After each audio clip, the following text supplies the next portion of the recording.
let me know when you want me to jump into this. Well, why don't we just go ahead and jump in to our briefing, and you're first on the list. Okay. Well, second on the list actually, but. Yeah. Okay. Thank you, commissioners. Thank you, Mark. Appreciate that. So I'm Deborah Munguia. I'm the contract lobbyist for Mason County. And I just want to give you a quick overview of some of the highlights from the legislative session that has ended, including the special session. And before I do that, I just wanted to say a big thank you to Mark and the staff and you, the commissioners, and everybody that was so helpful and so responsive during the legislative session. It really helped make this a successful session for the county. And so on that first slide, you'll see all the different areas that I'm going to quickly go over.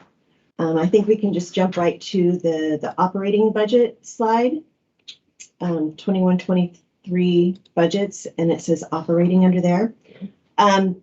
Big picture, it was over a $69 billion operating budget, and they left $3 billion in reserves. The revenue, it has not been as rosy as it has been in years past. So there's still concerns about inflation and caseload costs and things like that. So we'll have to keep monitoring this throughout this coming year before we get into next session to kind of see where things are at. But in this operating budget, the legislature had really large expenditures in housing. In fact, in combination with the capital budget, they spent over $1 billion on housing and homelessness and things like that. There was a really big investment in behavioral health, which there will need to continue to be big investments in behavioral health. And so they also did things like they funded, I think it was $60 million to help move people from encampments. They increased on a one-time basis the BLEA classes, the Basic Law Enforcement Academy classes, from 20 to 23. They continued to provide funding to local governments to work on the Blake cases. So there was a lot of big things that they did. Also, for the first time in all three budgets, they used revenues from the new Climate Commitment Act. And so those were put in operating, capital, and transportation. On the capital budget, on the next slide, it was a $9 billion capital budget. It was somewhat restrained this year because there were some big investments in things like a new 350-bed facility at Western State, which took up over $600 million of this budget.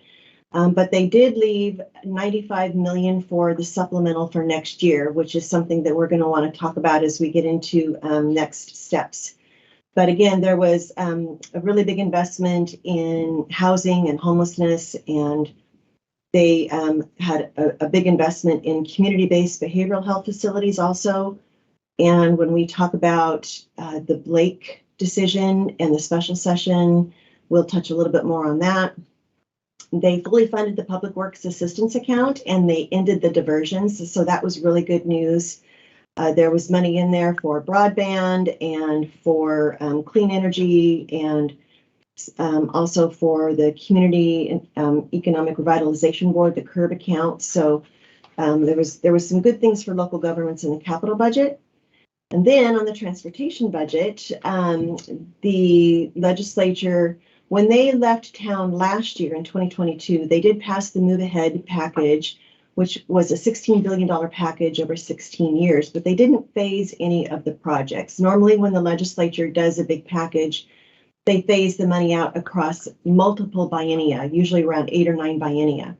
So they didn't do that with the Move Ahead package. And when the governor released his proposed budget in December, his Office of Financial Management and DOT did their proposed phasing. And as you know, the SR3 Freight Corridor project was a part of that. And in the governor's proposed budget, it was put into a future biennia. And so through a lot of people who were involved in discussions, we got that to change. And so now the SR3 Freight Corridor and the Gorst Area Widening Project were moved back into the 23-25 biennium, 25-27, 27-29. when the governor signed the transportation budget, he criticized the legislature for not putting enough money into preservation and maintenance. And he said that they were prioritizing new projects over existing maintenance, and that he really felt like there was going to need to be some adjustments. So I guess that's my way of saying that I really recommend that you spend that money as quickly as you can when it is available, because when they look at projects and phasing and moving that money around as needed, they're going to take into account projects that are already underway. So there was a lot of money in the budget for fish passage barriers, for safety. There were a lot of safety bills that passed. They also approved and put in $25 million for the federal fund exchange pilot, which I know is something that's important to the county, at a ratio of 95-1. When they were originally talking about it, it was going to be 90-1, and so that's good. Now, jumping over to the county's legislative priorities, I know you've all seen your legislative priorities that you developed last year. Again, the freight corridor was the #1 priority, and we were successful in getting the funding allotted where it needed to be. The rural public facilities tax, the 0.09 tax, was also important to the county, and that bill did pass this year, and it extended that tax to 2054, the end of 2054. There are some new reporting requirements, but I don't think that, basically the state auditor's office has to have a public system that people can access, and everybody has to report the same way, but it's not an onerous reporting requirement. The legislature funded $1 million for the county jail so that you could look at location opportunities and explore funding opportunities for that. They also approved a proviso in the budget for WISIP, the State Institute for Public Policy, to do a study of the jail system, and that's in concert with the Jail Modernization Task Force. And this study will also include juvenile facilities. So that'll give the legislature a bigger picture view of what the jail system is out there and what the needs are. But Mason County got a jump on that with this $1 million to take a look at what they need. So if there are opportunities for pilots or something like that, we might be well poised to be in that. The one thing that they didn't fund was our request for funding for North Bay Case Inlet General Sewer Facility. Funding money for the plan for that, and then also the Beards Cove water utility might be something that, as we talk about next steps, we want to think about maybe doing a tour and taking our delegation out there, showing them what's out there, why it's needed, why we need the help in order to be able to apply for the drinking water assistance grant funds or something like that. And then on additional areas of interest, I'm flying through this because I know we only have 20 minutes. So if you have any questions, please stop and feel free to ask. But this was really a banner year for housing bills in the legislature. A lot of the bills just impacted cities and cities over a certain size, like the middle housing bill. It didn't impact cities below 25,000 population. But just so you know, when the companion bill to that bill was being heard in Senate Housing, Senator Braun proposed an amendment that would have brought counties in. And so the amendment failed with the understanding that counties have not been a part of the discussion up to this point in time. It's mostly been a city discussion. So I think that we need to be thinking about that this could be something that the counties could be brought into as well. But there were accessory development unit a bill that passed that does impact counties, and there's a whole host of things that now you have to allow for. You can't require owner occupancy for those ADUs. You have to allow at least 2 ADUs on lots that allow single family homes within an urban growth area. You can't require off-street parking as a condition of permitting, things like that. So there were a tremendous amount of housing bills that passed. A couple that didn't pass that will be back next session, so that'll keep us busy. The legislature did have a special session to address the Blake response because that failed at the end of the regular session. So as you know, They did pass something. It had strong bipartisan support. The penalty for possession or public use, which is a new category, is a gross misdemeanor. And it allows local governments more flexibility on how they address that in terms of prosecutorial control and the diversions. There's a heavy focus on diversions, it gives supports some more flexibility. It allows locals to decide what they want to do around harm reduction services like needle exchange and that kind of thing. There were a lot of tears on the floor of both the House and the Senate when they were passing this bill, along with the comments that, we need to do more to address this issue.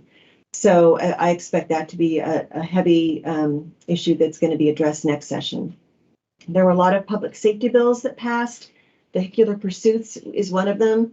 They changed the evidentiary threshold back to reasonable suspicion, but that only applies to certain offenses like violent crimes against other people or DUI. It doesn't affect motor vehicle theft or residential burglaries or things like that. So we'll have to see how that plays out and if there's going to be any proposals to make more changes to that. There was an assault weapons ban bill that passed, other firearm bills. There were a host of climate bills that passed, including one that for the Growth Management Act, that it puts a climate and resiliency goal into the GMA. So a lot of work was done around that. And now on to, if there's no questions, we can talk a little bit about next steps. We know there's going to be some legislative changes. Representative Wilcox and Representative Kretz have stepped down from their leadership positions. Rep Stokesbury, who's from Pierce County, is the new minority leader, and Rep Steele is the new deputy leader. And then they announced that Representative Corey, is going to be the new ranking member on appropriations, which is what Rep Stokesbury was. So we expect to see other changes as well. I already mentioned that during the interim, we need to do some work with our delegation. So if we want to once again pursue funding for the capital projects that we didn't get funding for, or if the county has other projects, whether they be capital projects, transportation projects, or if there's some policy issues that you want to focus on, we really want to make sure that we are meeting with our delegation. We're talking internally and then meeting with our delegation about that. And probably wouldn't hurt to update them on what's going on with SR3, although I have to say our delegation was wonderful in really championing the county's position on that and getting that moved. So that was a big lift. So with that, I'm happy to answer any questions. Oh, great presentation. It was quite a year for sure. Commissioners, do you have any questions for Deb? I have a little statement. So, Deb, I understand that they considered moving a cot into one of our representatives' office that you were there so often. That's a great thing. He wasn't the only one. There were a couple, but they're all wonderful to work with, and I just really appreciate and respect them. So yeah, that was good. We had a lot of issues that we dealt with them on. Well, he made sure that we knew that you worked very hard and that you were there all the time. So I appreciate that. Thank you. So I have a couple of things. First off, just a thank you to Deb. Appreciate all the work over session. It's a grind for sure, and so definitely appreciate everything that you did on our behalf, as well as a big thanks to our delegation for their support of our local priorities. They once again did really well for Mason County as a whole. And so I think hats off to them for their support. Just want to reinforce a couple of things. One, I think it's critical that we get our delegation in here, in the next couple of months to talk about, in particular, our utilities. I know in some of the conversations that I had with them during session that there was a disconnect between sort of the need for the dollars that we were asking for to go into these systems and some of the rate structure and things along those lines. And so I think we need to take every opportunity to show them the state of our utilities and tell them why it's vital to have state support for these projects if they want to control rates. I think we need to make that connection. So it does much. Okay, I'm getting everybody. Go ahead and make sure I'm muted. Randy Collins, you're on and you're online. I think you're muted now. He's muted now. Yeah, we're all good. I apologize. I was having technical difficulties, so I was. All good. Don't worry. So I think being able to draw a clear line between why capital budget funding is critical to these small utilities as a way to preserve ratepayers is an important thing for us to take on with our delegation, as well as to share with them the benefits of the work that they did to support utility funding in the past. So last session they were very supportive of funding for one of our utility projects. Let them see the benefit of that money at work in those systems, as well as their support for our Belfair wastewater facility up north too. The other thing is, you had mentioned about some of the governor's comments around the transportation budget. So we know that, that money that was appropriated and restored for the freight corridor is DOT money. We have to figure out how to work with them on making sure that, when that money hits July 1, that they are spending it. If you could put some thoughts together over the next few weeks and maybe coordinate with Mark and Loretta about how we can continue to engage with DOT at the regional level and the state level in order to keep that project on track, I think that would be really helpful so that we have alignment with the local project folks, and our own team internally. Just out of curiosity, for the funding that came from the capital budget for the jail study, who's going to be administering that on the state level? Is that going to be through Commerce? And do you have any indication about how we could, kind of what the terms of that funding is going to be, so that we can start thinking about how we might approach using it starting this summer? Do you want me to answer that, Mark? So it was through a local community project, which goes through the Department of Commerce. The county will be signing basically a contract with Commerce that shows kind of what the scope of that is. I haven't seen what that language is. That might be something that maybe Loretta has. I'm not sure. So I think that, I've seen the language that was in the document that the county submitted on that we were asked to submit on that. So I would imagine it would be very similar to that. And it was pretty broad. I'm not sure what the county has in mind in terms of how they want to go about spending it. It is a capital project. And so if you are unable to spend that $1 million in the next biennium, then there's always the possibility of getting it reappropriated in the subsequent biennium. But hopefully the county would be able to, if you're going to contract with somebody or something like that, you would be able to get that spent within the biennium. Okay. Yeah, I'm super curious about some of the parameters that Commerce might put on that in terms of how we're able to use it. Obviously, we would need to contract out for the lion's share of that because we want to have subject matter experts, help guide the process and coordinate our internal efforts. One last thing that I was thinking about too.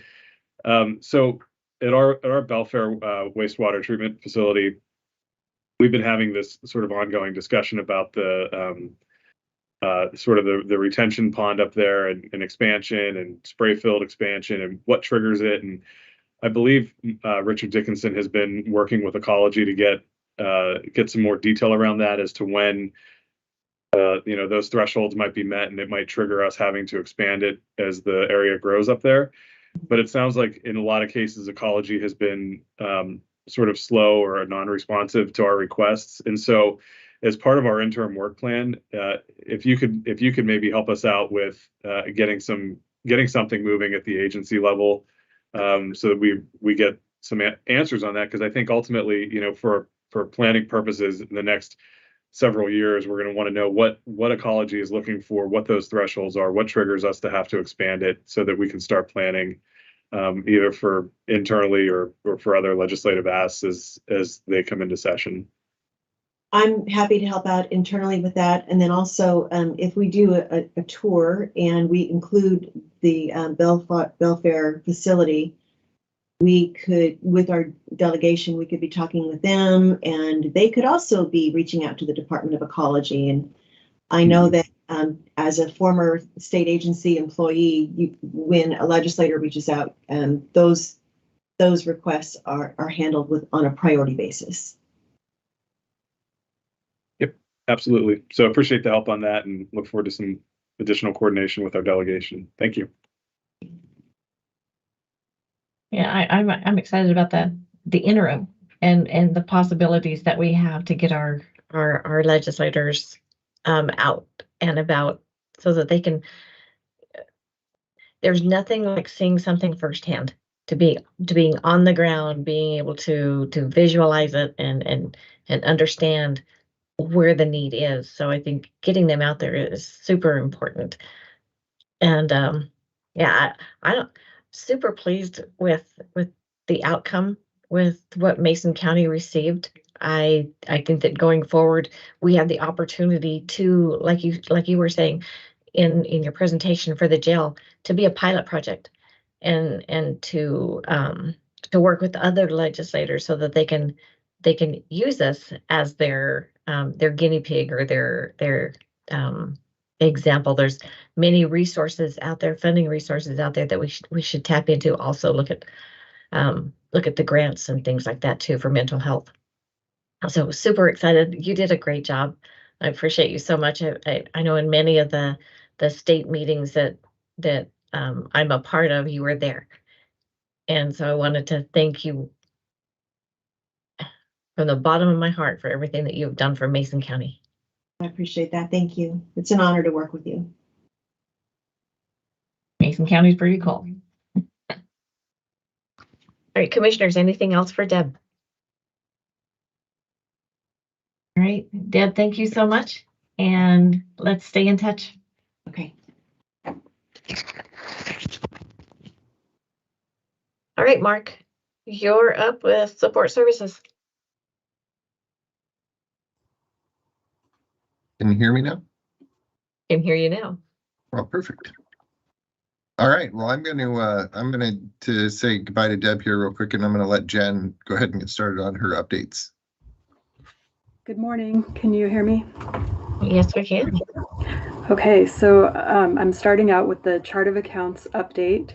So it's been a while since we updated you on where we're at with that. And Leo has been working really hard behind the scenes and has a draft chart of accounts done. So that's really exciting. And he's not one to brag himself up, so I'm going to. So he's done an amazing job getting that draft out. And I went ahead and sent it to the audit committee last week. So our next step is to review it. We know there's going to be changes. I already looked at it and went, oh, the departments are kind of, numbering is kind of wacky. You know, we can change that up a little bit. And so we're going to work on that. And so the next step after the audit committee takes a look at it is to get it out to all the departments for review and have people look over their sections, see what they think, and then help with subsidiary system programming. So we have, I think there's 9 different systems that could possibly need some programming done to import into Munis possibly, or they'll need at least a crosswalk done so that they can see, you know, where they're going from and to in the new chart of accounts. And so we're thinking that this can be done this year, can be completed this year. We had originally thought that Munis was going to not be able to run our 1099s and W-2s, I believe, in the current system that we're in, but we have to stay in the system until the chart of accounts is done. So it's kind of a weird, timeline thing that we're on. But in talking to Munis, they assured us that we will still be able to run our 1099s and W-2s at the beginning of the year if the chart of accounts does not get complete, but we're going to pretend like we're not going to be able to, so that we can, get it done this year and have that that to motivate us to get it done. So our goal is to have this implemented by the end of September, and that's a very aggressive timeline for us. Plus we have WFOA at kind of towards the end of September, so that's a little less than a week that we'll be out of the office. So end of September might be a little aggressive, but that's our goal for right now. So do you have anything you want to add, Leo? No, that all sounds good to me. Okay. Well, great job. Oh, thank you. Thank you as well. Any questions or comments, commissioners? Any questioners, questioners? Any questions, commissioners? No questions, just a comment. Just thanks to Jennifer and Leo and the entire team for continuing to work on this. This has been a big lift. This is a big project just from the technical side of it. The implementation side of it is a whole other thing when you have so many different offices impacted and so many other ancillary programs that are impacted. And so just appreciate your stick-to-itiveness when it comes to getting this done. And so we'll do what we can to continue to support it, and just excited to see it roll out. Impressive as usual. Thank you. Thank you. Absolutely. Yeah, you guys are amazing. And I keep telling people that Mason County has some of the best employees ever. And it's true though, because to see the progress that we've made in the past few years is just awesome. And it's because we have such a great team. Yeah, we do have a great team here. And the chart of accounts, once we have it done, is going to make our lives a little easier. We'll be able to do the system. I forget what it's called, but it's kind of like the public will be a little more interactive with our information. We'll be able to put that system in place. The way the chart of accounts numbering is done right now, there's duplicates in our system, and so it makes it impossible to use that for the public. So that'll be a big help, and then we can move on with getting actual timesheets, the execu-time. That'll be great to not have Excel-based timesheets, things like that. Oh yeah, for sure. How many departments do we have that are able to use Munis? Is it every department, or are there some that have different? They have to use different, like maybe I don't know. What about grants and things like that? Are those included in the Munis system? So Munis is our system of record, so every department uses it. But as far as the grants, yeah, that's another goal with the chart of accounts, is to get all the systems using Munis as their subsidiary system as well, as much as possible. It may not be possible. We're not really sure at this point. Yeah. Okay, great. So that's all I have on the chart of accounts. The next thing that I have is the draft request for supplemental appropriations and amendments to the 2023 budget. So this is our first budget amendment, and it'll be on June 20th, the public hearing. So I briefed this last week. So the additions that I have from last week, we've added $100,000 to the clerk's office for Blake decision revenue and expenditures. Right now, they're currently over budget in their expenditures because of Blake refunds, so they need that money in there to show the grant revenue and expense. We have in Parks and Trails, they received $9,235 in donations. So they want to add that to their expenditures so they can spend it. I went ahead and added the sheriff's office. I briefed that last week, but it's actually in this document that's online now. The WASPAC training and the the CTG maintenance contract. And in the general fund for Superior Court, I added in the court commissioner that's split between Superior and Therapeutic Court. So I added in $14,043 in the Superior Court and $4,077 to show that the court commissioner is going to 40 hours a week instead of 37.5. And that's it. So any questions or comments, and is it okay if we move this onto tomorrow's agenda? Good with me, commissioners. I got no As well. issue. Thank you. Just So want to we- make note that Commissioner Trask, you've been frozen for a while on Teams, at least with me. I don't know if the rest of them see you, but you're Could have frozen. been because I was just frozen. I mean, I wasn't Nice. moving. I was You just still looking are. at the computer. Yeah, you still are. Am I? Yeah, just another note when it comes to us using this platform that just has a lot of glitches. Can you see me now? Yes, Yeah.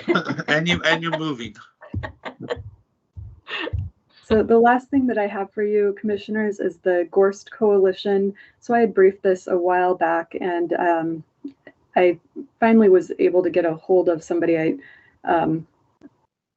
wasn't pursuing it that heavily, but I finally did. And anyway, the Gorst Coalition, you had asked what we were paying for, what we were getting for our money, and so I attached what the city of Bremerton, they're kind of the fiscal, they are the fiscal agent for the Gorst Coalition, and so they're paying bills on behalf of the coalition, and they've expended about $170,000 so far on lobbying services, and what the lobbying services have gotten is about, I believe it's about 75 million towards this project. And so I just wanted to see, commissioners, if you're okay with paying our 21, 22, and 23 dues when we haven't received the billing yet for the 23 dues, but for 21 and 22, we owe $10,000 for those dues. Good with me. Yep, I support paying our bills. Yes or note, though, it isn't our bills in that we agreed originally to do the initial onset. There was no dues, but I still have no issue with going ahead and moving forward and paying them. Just make sure that we're not paying into the Bremerton's stuff that they're doing for their own entity, that we're just paying into for our group efforts. Yeah, I mean, I don't think, I wouldn't be worried about that, knowing their financial manager. I think he's pretty good about that kind of thing. I don't think he would allow that to happen. And seeing, that they were able to print us off this report showing what has been paid for, and looks pretty straightforward to me. So, and I'll add this into the second budget amendment if you're okay with that. It doesn't need to go into this one. I'll just, save a copy of it and put it in the next one. I'm fine with that. Just to add to that, Jen, out on the website, they actually have a pretty detailed description of what their legislative priorities are. So you can go out there and look at that. And Commissioner Netherland represents Mason County on that. They have not had a meeting in a long time, and so I'm not sure when their next meeting is, but I discussed that with all three commissioners, that Commissioner Netherland continued to want to be included in that when they move forward with the meeting. And I'll bet they'll move forward pretty soon because they did get the funding in the budget. Any other questions about Gorst? Nope. Nope. Great. So, Mr. Taylor.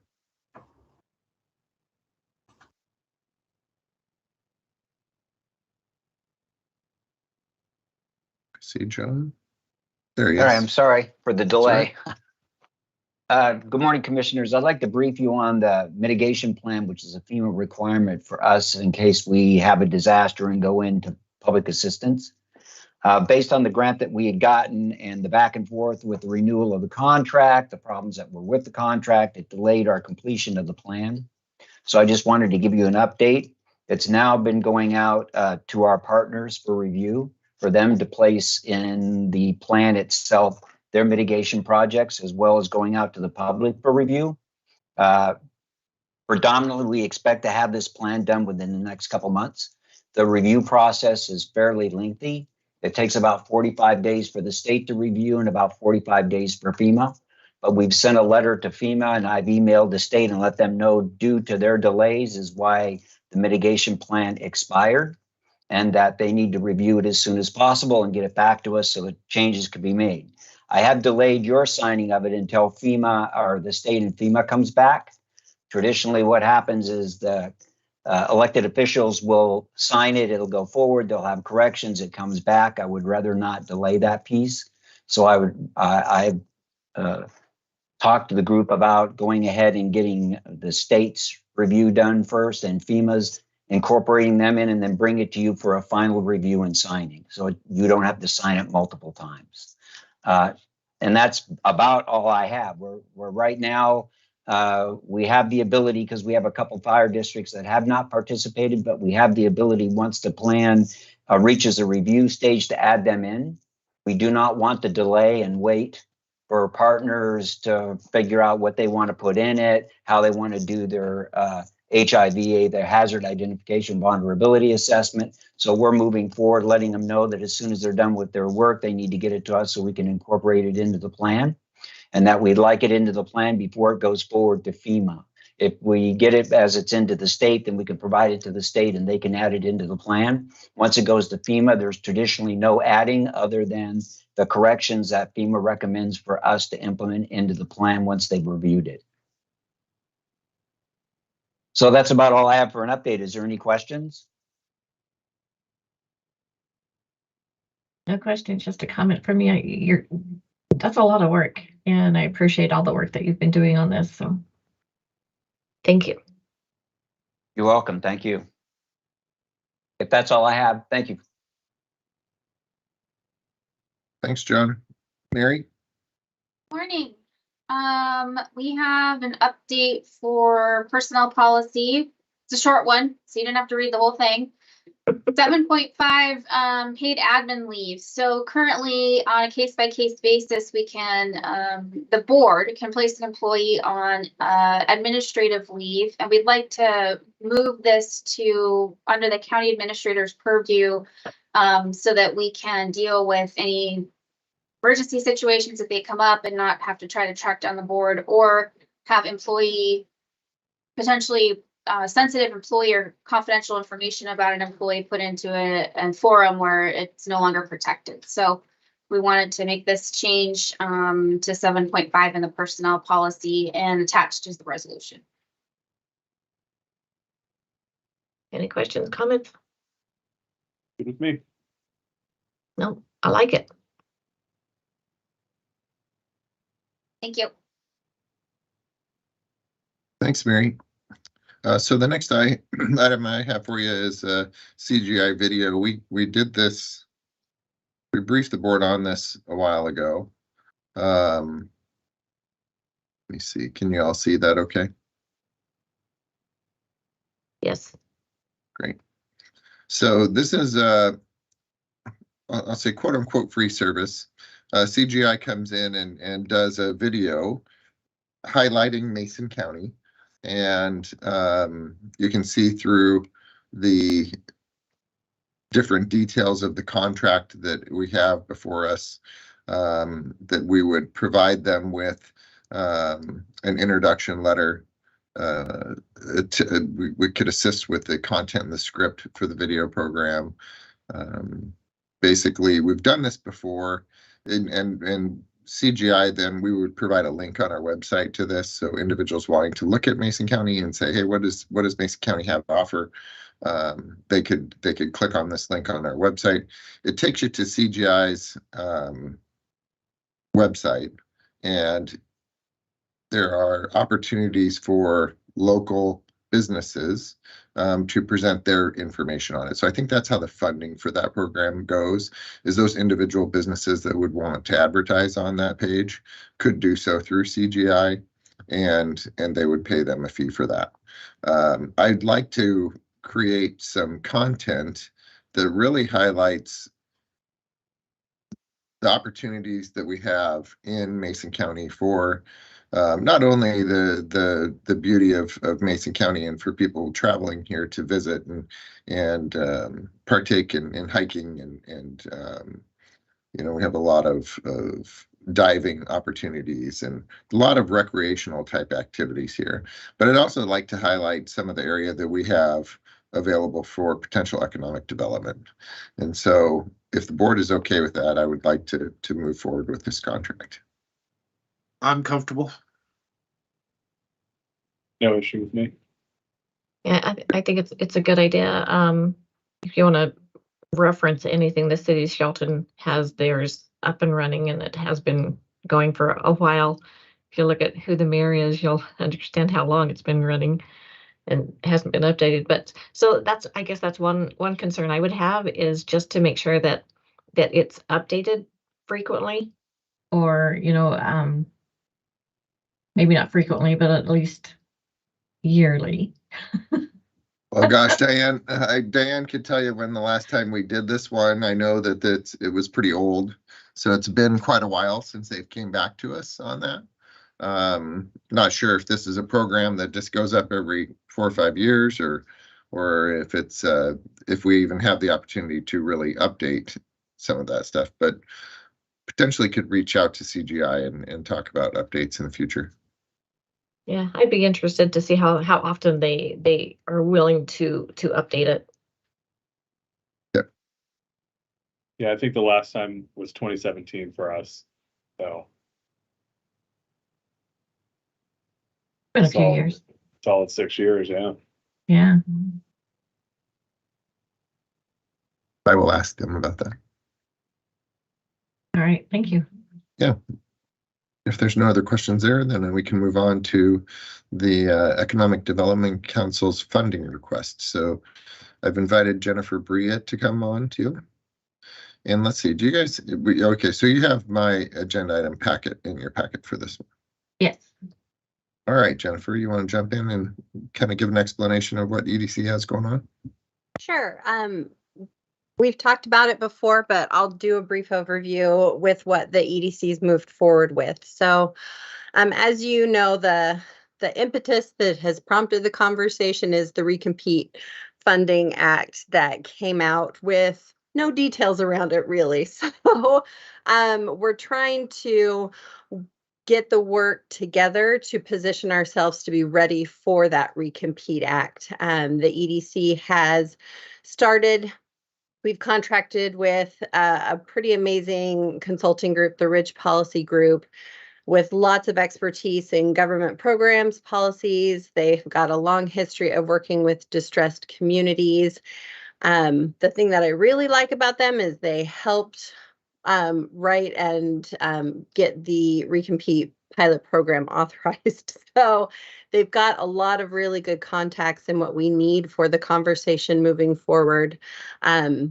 So I've been working with them on what their costs are. I've talked with Deb Denathan locally to be our grant writer when the time comes to actually submit the grant applications, kind of built what the cost of that program would be. And as we look through the different projects that could potentially be on that, they're all within Mason County. So it makes you guys an amazing partner to that work moving forward. So the funding that we're asking for today is to help continue to move that project forward.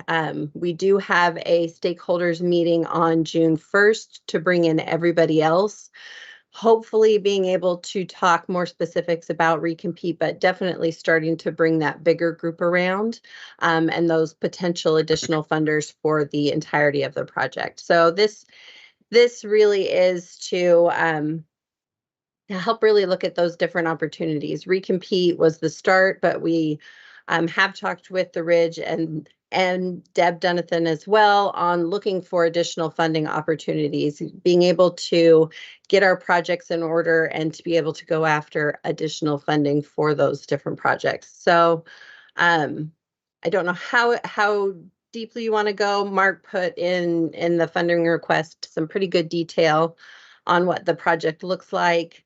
I'm happy to answer any questions or give any clarification if you guys need that.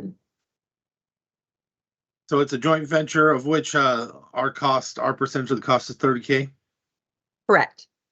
So the total project cost would be 75,000, and the remainder of that would be divided out amongst those stakeholders after we really identify what that looks like. And I have great respect for Deb Dunathan and her work, so I'm supportive. I think it'd be a good investment. I Yeah, appreciate I'm that, supportive. Commissioner. Yeah, I'm supportive as well. Deb used to work here with us and has done some work on contract for the county and has a really high success rate of getting projects funded. And so that, along with the folks from Rich Policy Group, I think will help us build a really strong case for getting recompete funding and beyond. I think building this relationship is really critical because there's always funding opportunities, and we have not really put ourselves in a position to compete for those at the federal level. And so this is I think a really important step forward for our whole community to go after those dollars as well. Yep, agreed 100%. I think Deb's a good asset also. So there's a lot of good Debs out there, right?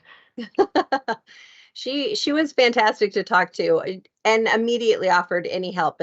So the work that we're also doing at the administrators level and with your department heads are really refining what those projects could potentially be. Once we've got that list, she said, just send it over to me. She is constantly reviewing different funding opportunities daily. And I said, better you than me, because that would just be mind-boggling for me. So she's happy to keep her ears out, her eyes out for any projects, funding that she can find for any of our current projects.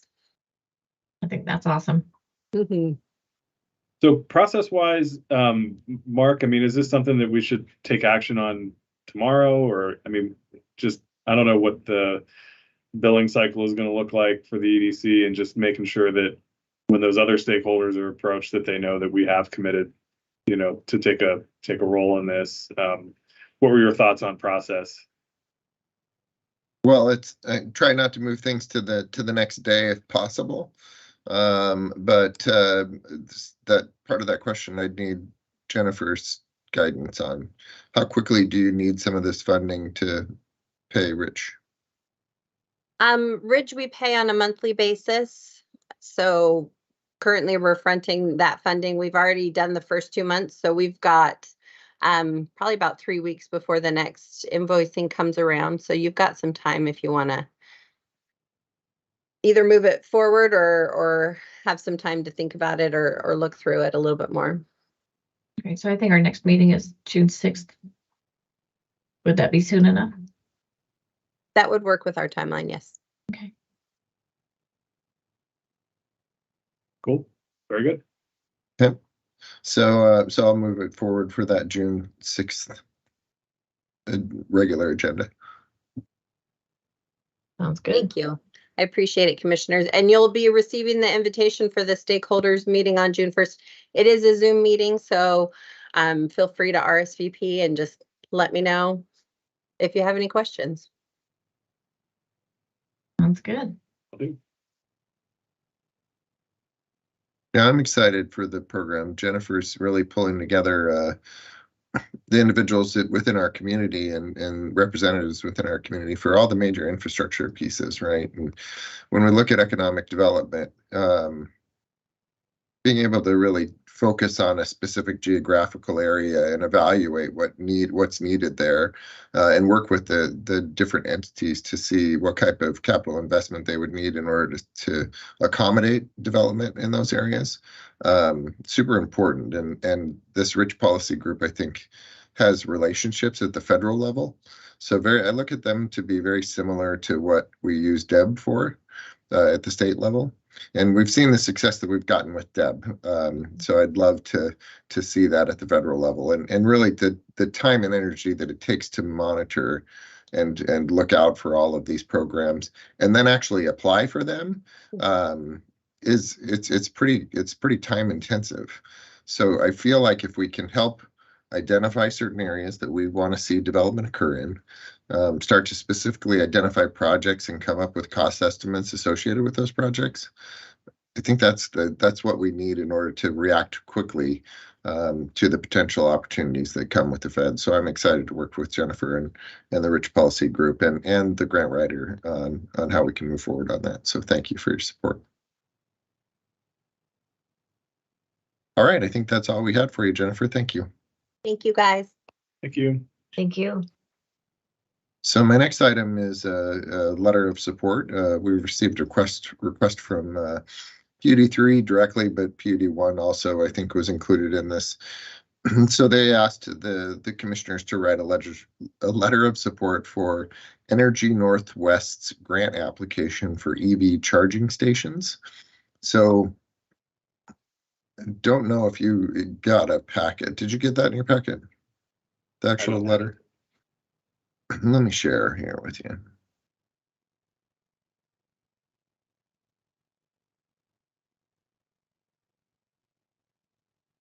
So this is the letter that that I propose that we submit, and what it's doing is it basically identifies throughout Mason County, we really do have a lack of charging infrastructure. And so Energy Northwest has identified it as a key area that needs to have some development of these EV charging stations.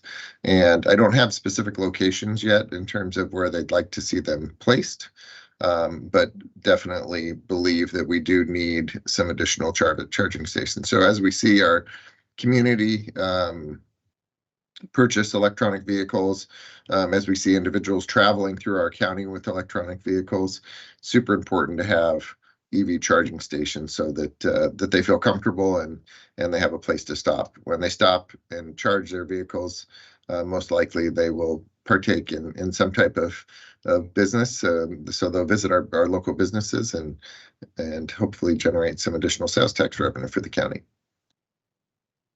I'd like you to have somebody spearhead a contact with the city of Shelton to also get them to make a specific request to the Peninsula Regional Transportation Organization, PRTPO, for them to also send in a letter of support, if we do on this. That the county and the cities are requesting it of them, because I don't think the PUDs are members. That's a great idea. Yeah, I support the idea and the letter. Great.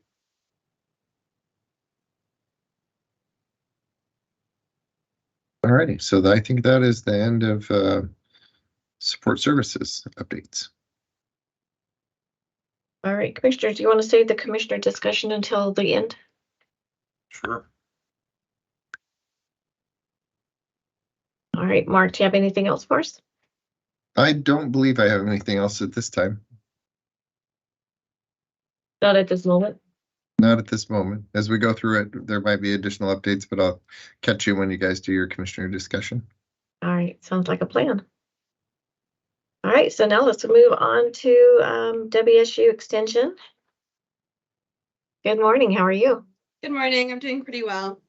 I am hoping to hire a noxious weed inspector position for the Mason County Noxious Weed Control Program. This is a position that's historically been supported by the program for approximately 5 months, and it supports our ongoing projects, as well as hopefully a little bit more surveying in Mason County for other high priority noxious weeds as we kind of create more of a surveying system for plants here in Mason County. So I'm hoping to hire.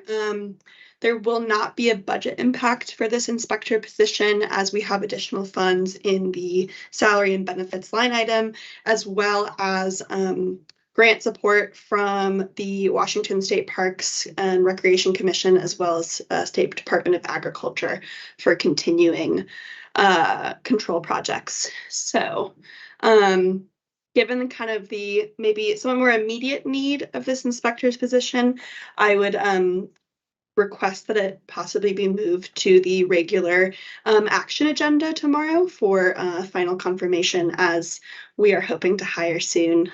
Things are starting to bloom. Maybe people have noticed the abundant Scotch broom along right-of-ways. That's something that we'd like to do a little bit more surveying efforts for in order to have a clearer picture as to how much of an impact Scotch broom has here in Mason County. So that position will really support us. So yeah. If any questions arise, let me know. All right, commissioners? So how would you delegate out or show that this is short term if the grants dry up? So these grants are for this year. I mean, they're funding projects for 2023, and the noxious weed inspector position has historically been a short-term extra help position. So there's not an expected continuation of the position. Next year around the same time, really hoping to have more grant funding in order to support the position in the future. It's kind of a unique situation to have that extra money in the salary and benefits line item. And I understand that. So next year, I'm really hoping that we'll have kind of some additional grant funding, specifically possibly knotweed funding from Department of Ag, as well as additional Forest Service funds. In order to support a third position here at the program. All right, I think it's a great idea. Now's the time to definitely look for Scotch broom. Oh yeah, easy to spot. I can tell you where it's at. Yeah, look out my window here. Seeing a little bit, so yeah. All right, so you want it on tomorrow's agenda, if possible? If it's possible, that would be great. I see no reason to put it on, or to not put it on the agenda. Oh, thank you. Yeah, that's fine with me. All right, got nods and a I yes. appreciate it. Thank you very much. All right, thank you. All right, let's move on to public health. Do we have Dave? There is Dave. There is Dave and Casey. So, all right, good morning. So our first item is, and you've been briefed on this before, on the 17th of April, professional services contract with Olympic Health and Recovery Services, ORS, for Mason County Law Enforcement Co-Responder Program. So this is a law enforcement co-responder program developed with law enforcement in partnership with behavioral health. This will fund 2 crisis clinicians and 2 peer specialists stationed at the Mason County Sheriff's Office to respond to behavioral health crisis and mental health related calls that do not rise to the level of the need for incarceration. We've talked about this quite a bit. This is an in-between piece that I think will benefit the community. The program will be partially funded by ORS at $220,846, and then Mason County treatment tax at $180,000. The target start date is July 1st, 2023. We're hoping to put it on the agenda for tomorrow. That gives us a little over a month to get the contract nailed down and start the hiring process to get that start date rolling in July.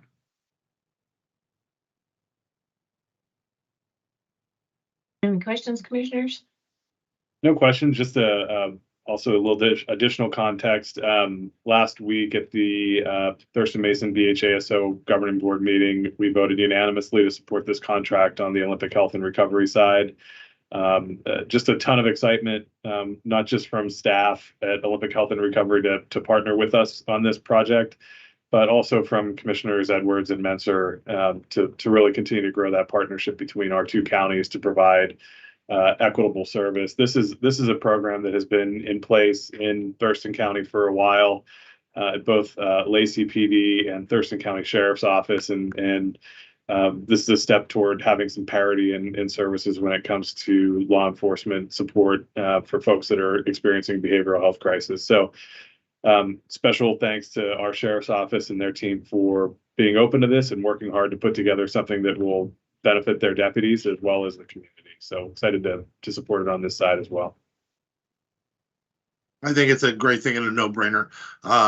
Mark, though, I do want to put note, though, that we are starting to amass a lot of stuff on a regular basis in regards to dropping it on the agenda for the next day, which does not serve us or our people very well if they don't have the opportunity to see it. So somehow we need to get a handle on this. Just today, we're dropping a lot on them. So, but I'm very supportive of this. And we might want to start looking at adding an additional meeting every now and then, just so that this doesn't happen. That way we are more responsive and get the information. We can get the information out to the folks also. But I support it 100%. Yeah, I do as well. And I think having briefed on this a couple of times in the past, there's been some notice of it. So, but I certainly appreciate where you're coming from on that. And not necessarily just this. I think there's other things that sometimes pop up that we're like, oh shoot, maybe we need another or a special meeting. So it doesn't have to be scheduled all the time. Just if we need a special meeting, that's why we have it in our policy that we can have meetings Monday, Tuesday, or Wednesday. That's can be a challenge, and as we get into some of our summer months, I think that there's some periods of time there where we could have a pretty large gap in between regular commission meetings where we formally approve items. So thank you for bringing that up, and I'll work with the team to see if we wanted to schedule an additional regular meeting within the time frame. What would the best date look like for that? Right. Holidays tend to pop up every now and then, don't they? Especially when they fall on Mondays and Tuesdays. That's really put a kink in our schedule. Right. Well, and just to be clear, I have no problem with extra meetings. We know that we used to do it 3 times a week. But what I'm talking about actually is just that we're not given the heads up time that's usually necessary to give the public an opportunity to look at it, have comment on it when we drop it the day before. And of course, we all know our staff doesn't like it. And although we played with Diane when she dropped a bunch of it on us a couple weeks ago, the truth of the matter is we do know it's really tough on them when we do it the day before and then we're voting on it. So usually we have a process. And I'm not talking about Dave in particular. I'm talking about actually everybody that we've been doing today. How much of it could have been done with a 2-week notice. Understood. All right, Dave, what else you got? It's Casey. Hello, Commissioners. This is a budget adjustment. It's not an amendment, so it doesn't increase or decrease expenditures or revenues, but it changes the line item in the Clean Water District Fund. Instead of professional service, it's going to be a transfer to public health, and then public health, then public health had to have a line to receive a transfer from the fund, and this is for the work that we're doing in the fund. And then to offset that, I reduced some COVID funding that we're not going to get unless something, COVID's pretty much almost done. So reduce that, and then increase the revenue to public health. So it didn't require a public hearing or anything because it's all within the budget parameters that we have, but I'm adjusting some line items and stuff. So I wanted you to be aware of it and be okay with it. All right. Jen, I see you popped on. Yeah, I just wanted to let you know that I reviewed it and I'm good with it too. Oh, good. Good. That was going to be a question I had, so thanks. Okay. You're welcome. So Casey, just a clarifying question for me. So the Clean Water fund, that's the parcel assessment that we do. Is that the Correct. funding from that? Okay. Yep, no issues with me. Good, thank Okay. you. Well, commissioners, that's all I have. All right, commissioners, do you have anything for Dave or his group? Dave, I need 3 of those Sharps receptacles, please, so I can Okay. deliver it to that group in Belfair. If I can get them today, it'd be great. If not, I'll be here tomorrow for the meeting also. Okay, sounds good. Thank you. All right, thanks, Dave.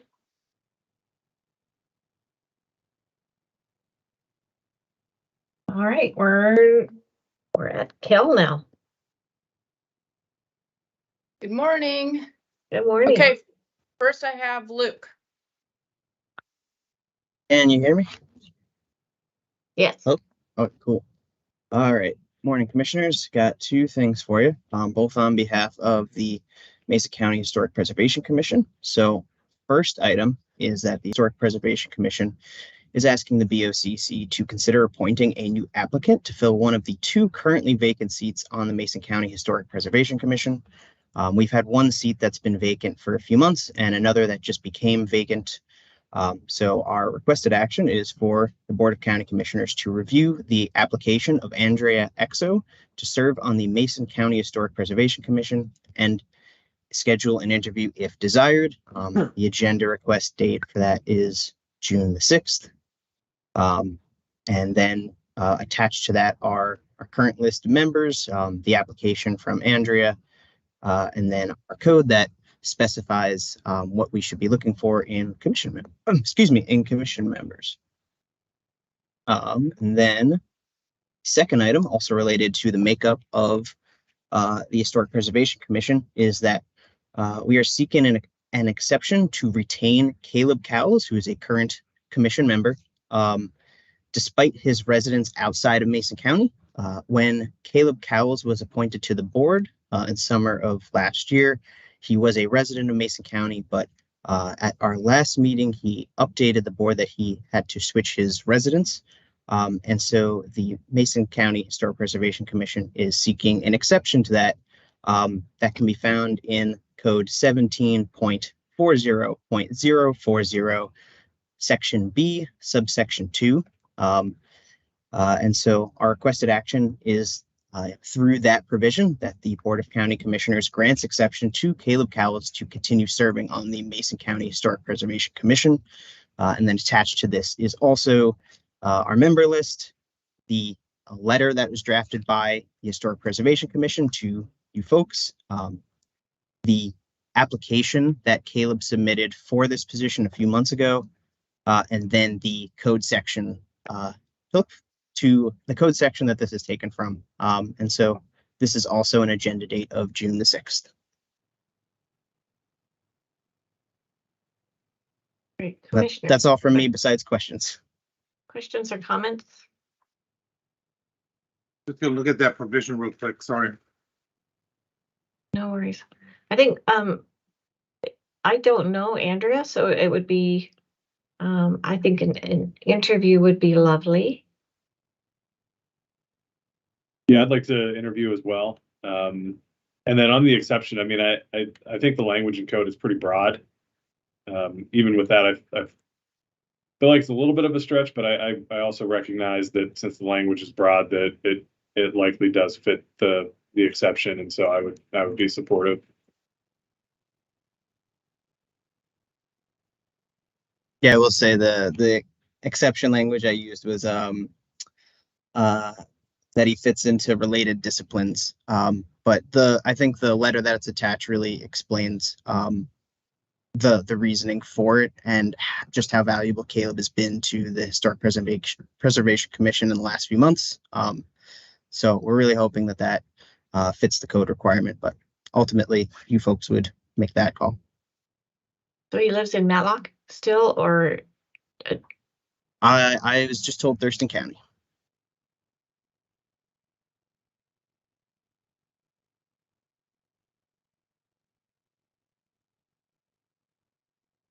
Where does this say it must be a resident? That's what I'm. So that is in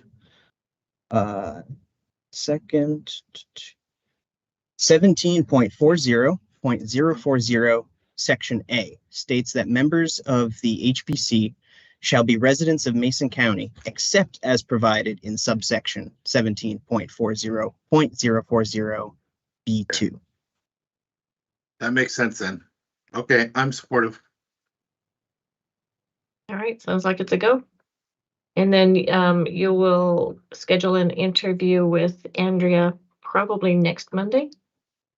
Oh, wait, we don't have a meeting. So that would be, it would be on the 5th.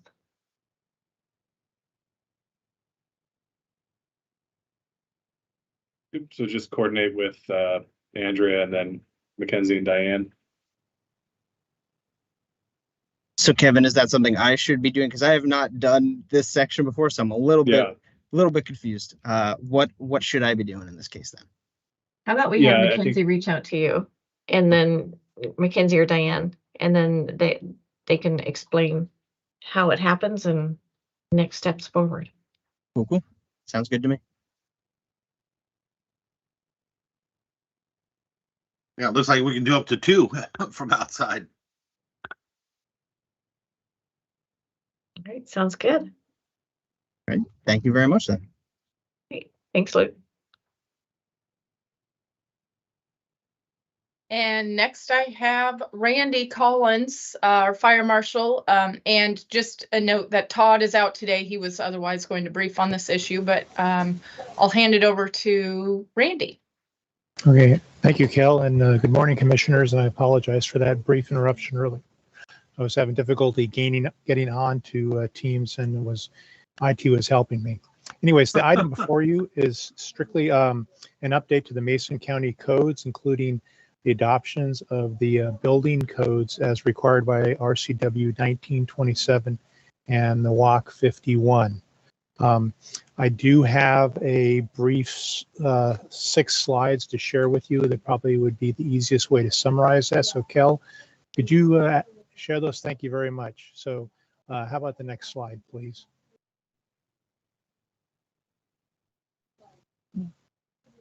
Come on. This slide 2. There we go. So as happens everywhere throughout the country, every 3 years, the building safety codes that are published by the International Code are updated. And as required by the RCW, within a specific period of time, the state of Washington adopts these codes that are published with certain state amendments, and they become known as the Washington Building Codes. Then they become mandated by the state of Washington to become effective at the local codes. And we're currently will be adopting the 2021 code publications, and with the goal of them becoming effective July 1, 2023. So next slide, please. So there's actually 13 codes in total that the state adopts. And as you can, I'm not going to read through them, but you can obviously see all of them there. So there's quite a few. So next slide. So there is one addition to this code adoption cycle, and that happens to be what you might have already heard about, is known as the Wildland Urban Interface Code. And although it's really not very complicated, basically the intent of this code is to provide additional fire protection to those areas deemed to be either in the wildland interface or intermix, as determined by maps that were published by the Department of Natural Resources. And there's actually 4 classified areas for this. As you can see, there's urban areas, and those would be downtown urban areas. Think of downtown Seattle, Tacoma, Federal Way, you get the idea. Then there's the intermix, which is basically an area interspersed with wildland, but that has wildlands on 2 or more sides of the parcel or house. Then there's the interface, which is essentially the same thing, but in that case, there's only wildlands on one side of it. And then the last area is known as green areas identified in the maps.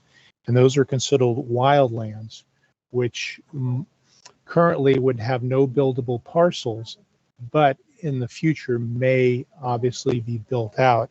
And in that case, they would become most likely an interface property. So, and by the way, if you have any questions, feel free to interrupt me. So next slide, please. So this is a map of the Shelton area, the Shelton urban growth area, and you can see the different colors identifying the different areas. So the red would be your wildland urban interface, if you can believe that. The yellow is the intermix, and the green is the what they would consider forested. And if you look right around where the mill is, you'll see a gray area. So that area has been designated as urban. And to the best of my knowledge, after looking through the maps, I think that's about the only urban area that's been identified in Mason County. Next slide, please. Okay, this is the Belfair urban growth area, and obviously you can see the different designations there. Obviously the green forested, identifying as no build, and the intermex, of course, and then the interface. And the last map slide, and this is the Allen urban growth area. So that should give you an idea of how Mason County looks. For the most part, everything else is pretty green. So, so anyways, some of the revisions that are incorporated into all the building codes, and I apologize, I'm shifting back to be comprehensive with all the codes that we're adopting. Basically, we're referencing all the state adopted codes, including the WUI, in our code adoption package. There's a couple of very slight changes we made, which were being done just to make us consistent with the public works standards that are in the process of going through the approvals process. And one would be the revision of the road slope to 12% rather than the current 14%.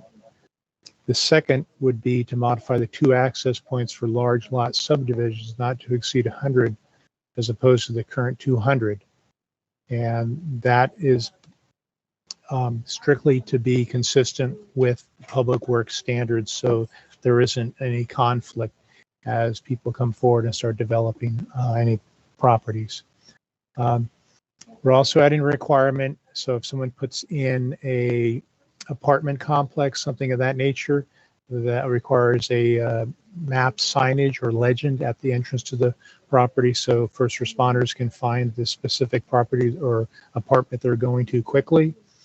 We also have a provision for revising the amount of grading for small lots less than an acre to put the threshold at a permit for 50 yards, and then add language that protects neighboring properties from the impact of grading. And a lot of this has actually been driven by a lot of complaints we've had where this has actually occurred and been problematic. And then Public Works staff has updated the provisions for storm and surface water and utility stormwater management. And next slide, please. So obviously with any, Randy, yes. Before you go further, I got a question on that one. So Absolutely. Are you saying that these are additions that we're adding on our own that are not required by law, but somehow we've just decided we're doing this? No. Well, do you have one in particular you're that whole last sheet you were talking, yeah, that whole last thing you were talking about. Are these amendments required by law, or are we sometimes, because you said that this is driven by something that's been done internally and the like, with those words, I would assume that you're saying that we're deciding on these rather than it's being absolutely required by law. No, so what we're doing is, and probably the easiest way for me would be go through each of the bullet points. So the first one, the WUI, that is we're just going strictly law. What's required by the state, no adoptions whatsoever. The next two are strictly making our code consistent with public works standards, because what we found as we've been dealing with developments, that we've found the conflicts there, and that's been problematic. So that's cleanup language, if you will. The fourth That is an addition. So that is a new requirement that currently isn't in the model code, as we would call it. And that's of course putting a legend at the entrance to like an apartment complex. The grading, that, and I'll be honest with you, I cannot speak to that. So that's something I would have to get back to you on, because I'm not sure what the state threshold is for a grading permit. So, and Public Works, I'm afraid I cannot speak to that either, as, and I don't know if Loretta is on who could speak to it. And I could jump in there.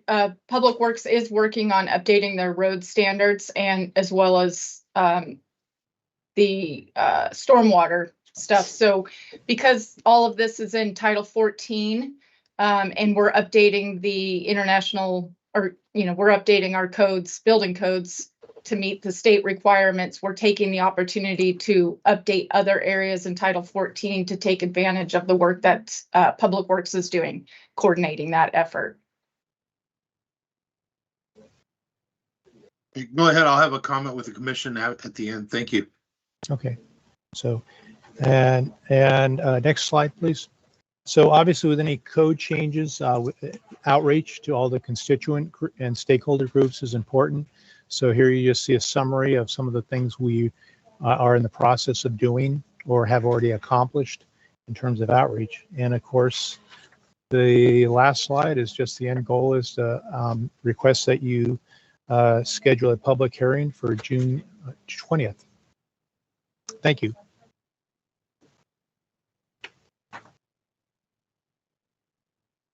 All right, commissioners, any questions for Kell or Randy, or I see Loretta's online, so if she's available, we can ask her questions as well.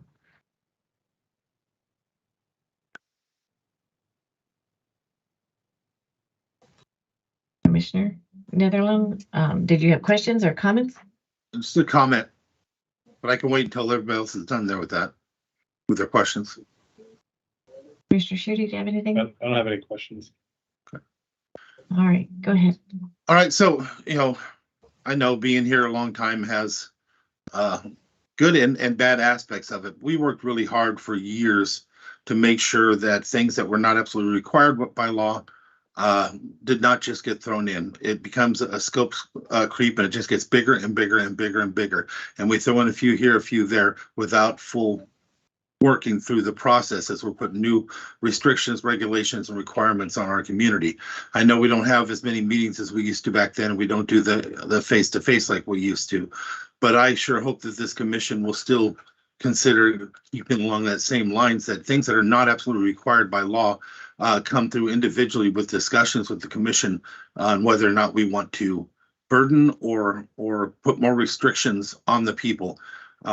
It just changes quickly. The next thing you know, there's a whole bunch of them that you didn't even know they were there. And so I'm always looking for that, and that's why I asked the questions that I had. And I wondered even the last few years, I know I've asked the question, but we didn't ever delve into what was being done. But the same question, if it's not absolutely required by law, I think we should be discussing those things as a commission before putting restrictions and more placements on people. That's my 2 cents on it. Yeah, so I tend to agree with you. I think I'd be interested to hear, though, it sounds like what Randy was able to discuss from his purview were requirements of law, and so I'd be interested in the other elements that Kell was referencing that are essentially cleanup, or there may be things that are in Loretta's on, I see, but on the stormwater that are being triggered by law, I just be interested to hear before we get too far in front of it. Yeah, Loretta, do you want to, or Kell, do you want to address the stormwater issues, or? Sure.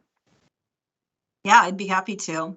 So the stormwater revisions, we have 2 sections of the code. One relates to the formation of a stormwater utility, and that was established several years ago in anticipation of the fact that the county would be an NPDES permittee which we have not to date.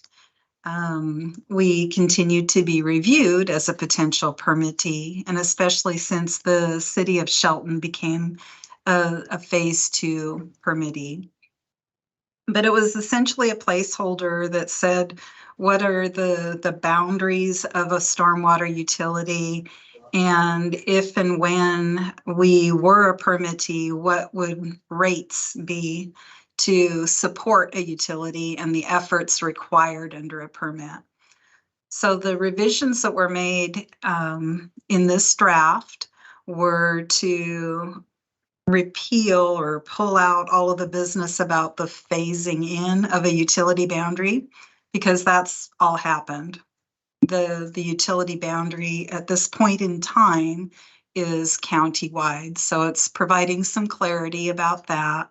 And it's simply saying that there are no rates and charges at this time. So the work that relates to that section of the code, that's kind of it in a nutshell.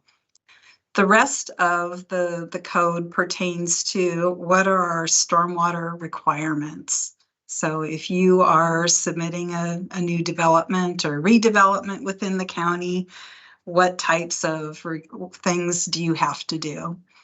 And this was simply a code cleanup and making it in simpler language for folks to understand. It does not change what is being required or what we're submitting. It simply references the fact that we're utilizing the latest version of the stormwater manual.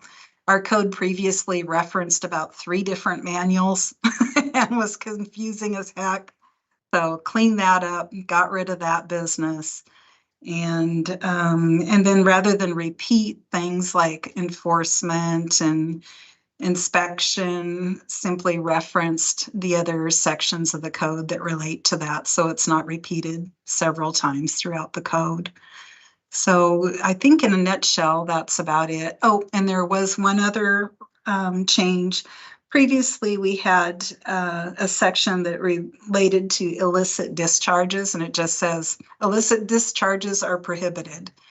And there were revisions made to describe what are illicit discharges.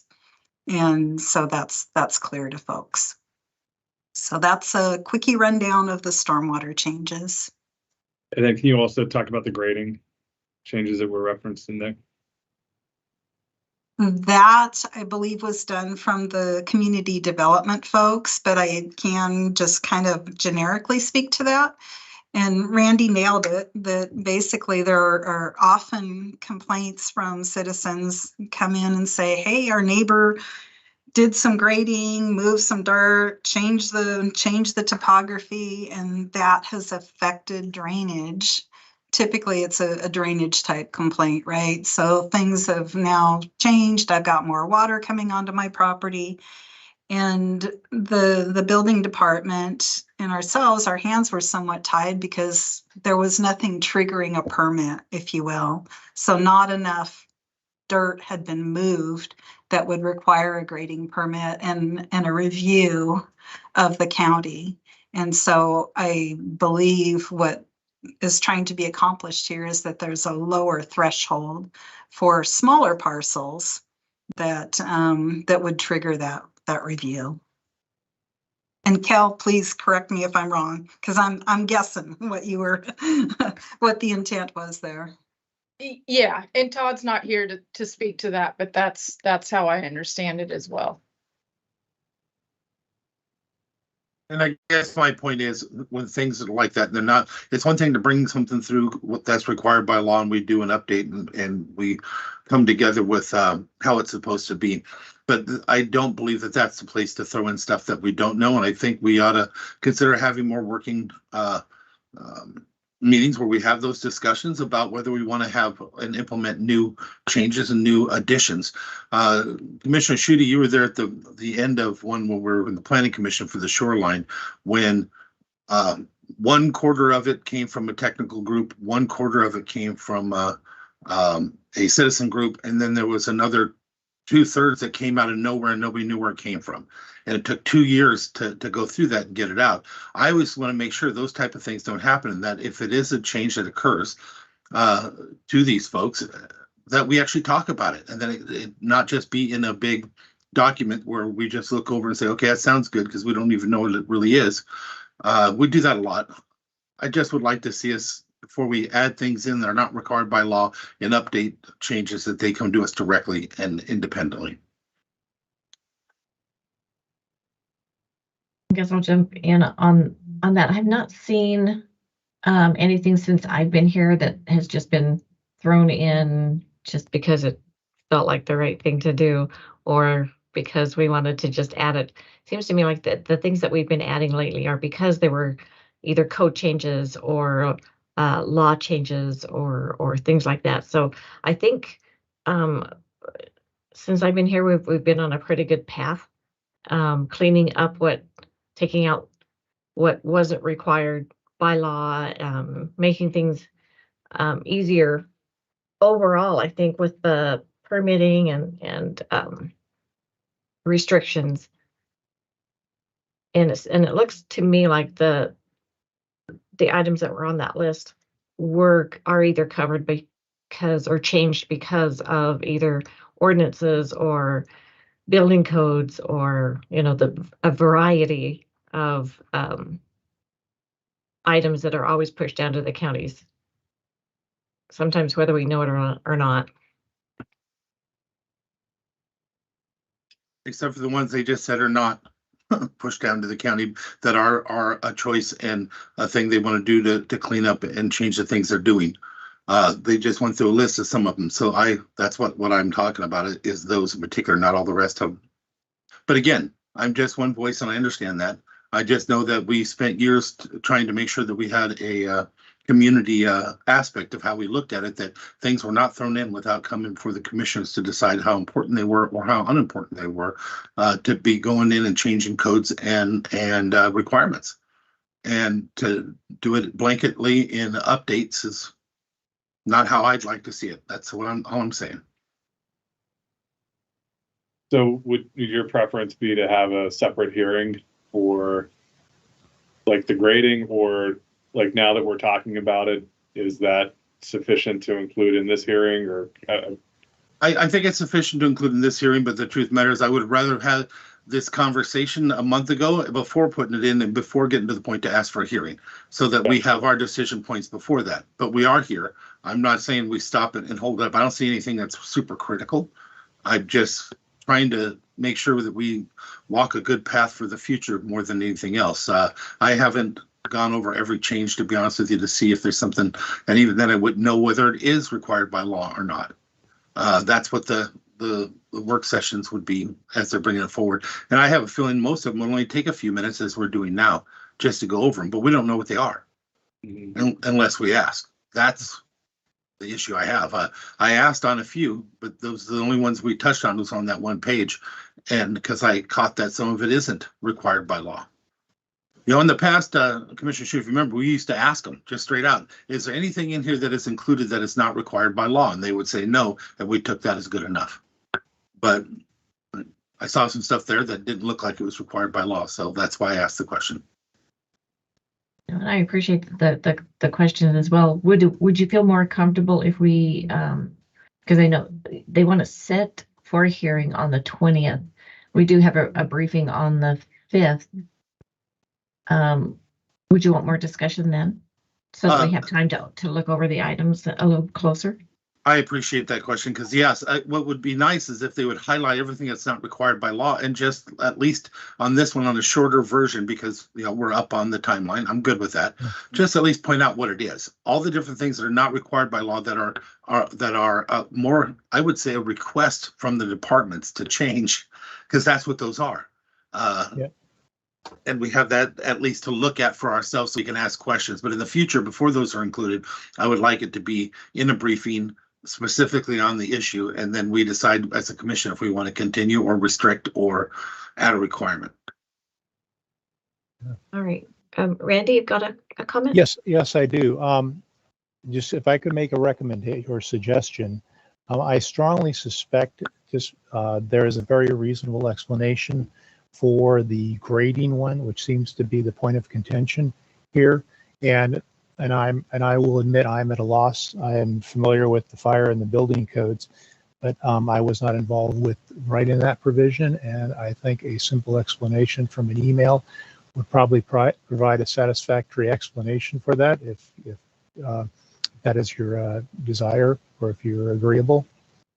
Yeah, Randy, I'm not actually saying I have even an issue with that. I would just like in the future to have a full discussion of that, because that is something that I am noticing and seeing a difference on. I would like to have the discussion on it in the future.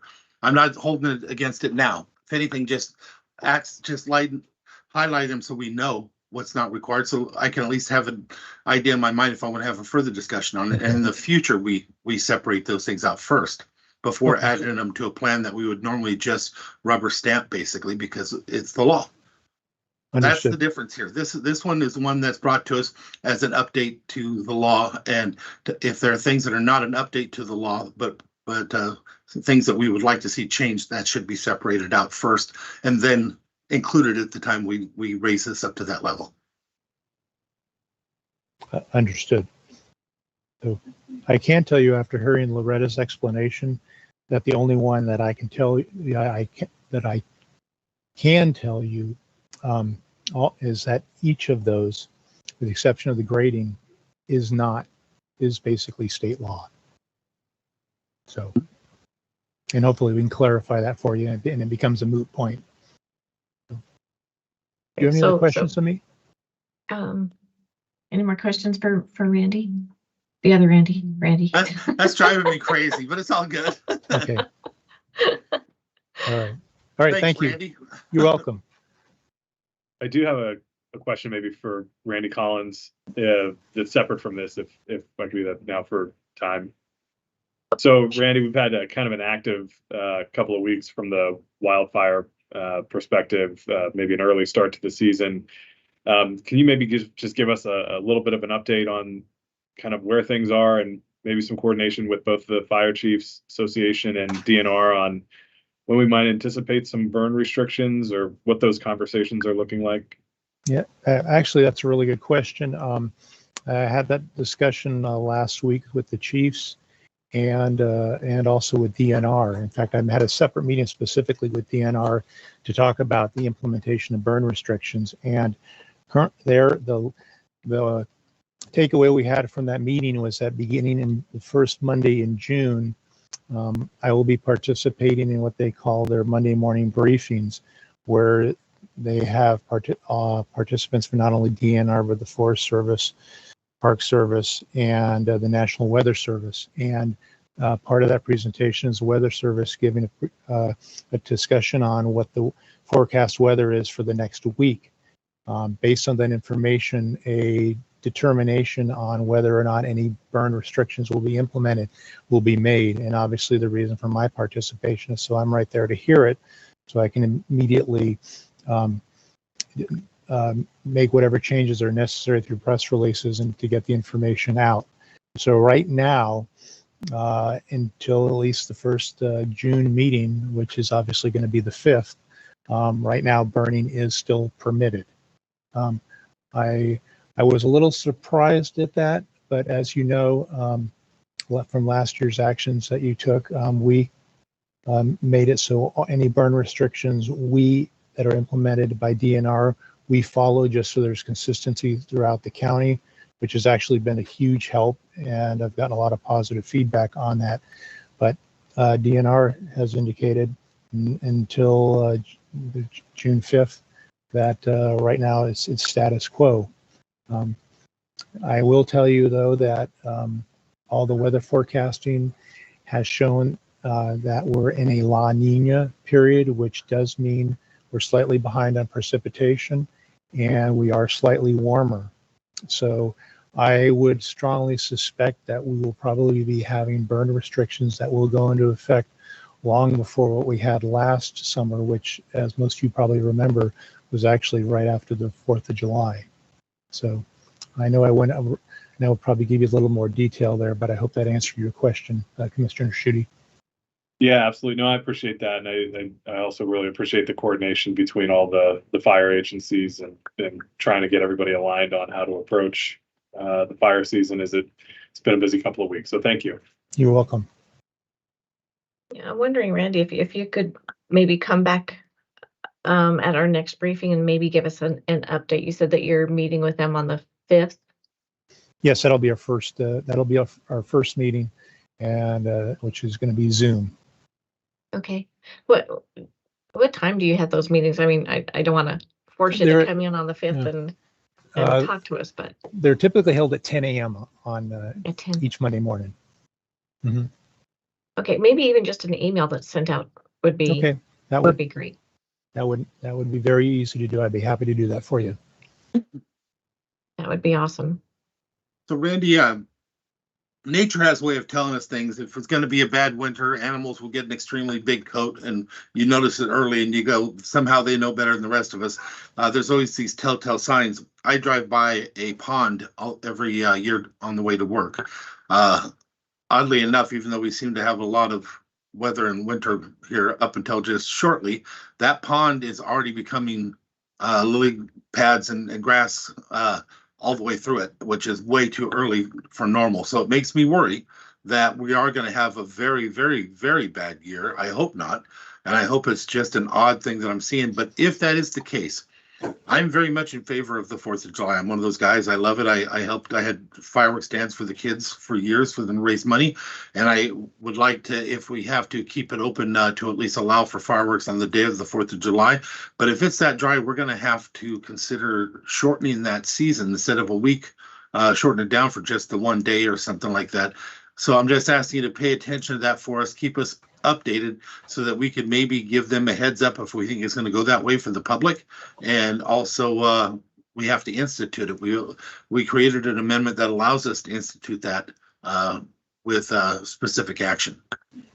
So please just keep that in mind. I sure hope what I'm seeing in that pond is just a fluke, but if it's not, it's going to be a rough year.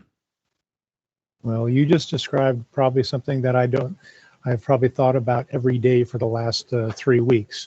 And it's something that's very heavy on my mind because obviously dry weather conditions and 4th of July is a very problematic combination. So I would fully support decrease in the window for use of fireworks if the conditions certainly warrant that. So I appreciate your support and your comments. Anything else I could answer for you? All right, thank you. Thanks, Randy. Thanks, Randy. Thank you, Randy. All right, Kell, back to you. All right.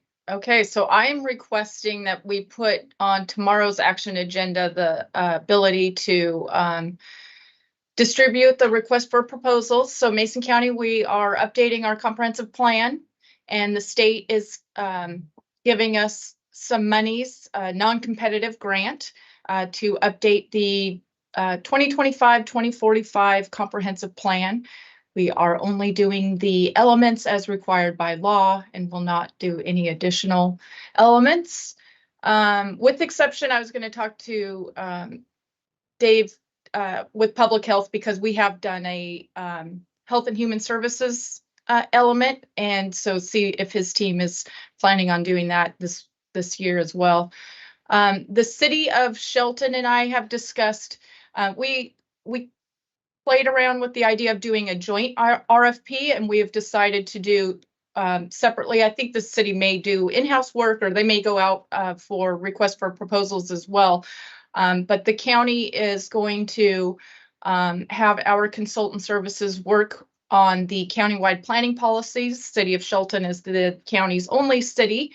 And so that's the only city that we will be working on those countywide planning policies with. And then we'll develop an interlocal agreement that you will also see between now and us entering into a contract with consultant services to have the city pay its share of the countywide planning policy work, and possibly their housing element, because the county did do a housing needs assessment, and there's a lot of good data in there that the city can utilize.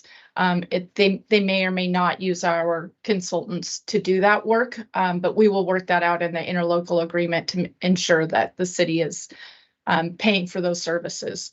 But the request for proposal. I would like to put it out on Friday, so if it could get on the action agenda tomorrow, and then happy to answer any questions that you might have. I saw Randy Kell? smile. Yeah, that was just because of the tomorrow thing, but I'm in favor of it. Heck, why not? It's a party. Let's throw them all on there tomorrow. Well, I mean, I tried to work it out, but with the every other Tuesday meetings, this is where I do get stuck on, just timing and not having a weekly Tuesday meeting to get on the action agenda. Well, Right, Mackenzie loves us. I mean, yeah, okay. What's the support from the state? Can you tell us again how much they're giving us to do? 350,000. Okay. Now that's, we have our planned action EIS that we did for Belfair, and that cost us around 260,000. So this, of course, is countywide, not just Belfair, although we won't have a lot of work to do in the Belfair area. So that helps. And we think that planned action EIS will also be helpful in, this is not only the comprehensive plan update, but also the environmental impact statement, which has not been done since '96. So I know that planned action EIS is going to be very helpful in this update. So hopefully that $350,000 sounds like a lot, but I know it goes fast, and but hoping that will definitely support the full comp plan update. Great, thank you. Yeah, I'm grateful for the state for stepping up and saying that they'll assist the counties for once instead of just sticking us with a bill. So, yep, I'm good. Kell, do you, I don't know if it's possible to find, but the last time we went through the comp plan update, if you had some historic costs on what that process ran us, just out of curiosity? You don't have to do it now, but if you had some. Yeah, I don't know. I believe Paula Reeves was here when Barbara Adkins had left, and then Paula Reeves came and finished that up. So it was done in-house. But it was I think it was, let's see, that was 2017. And prior to that, so it wasn't a big comprehensive plan update. It was smaller than what I'm expecting for this time around. Great, thank you.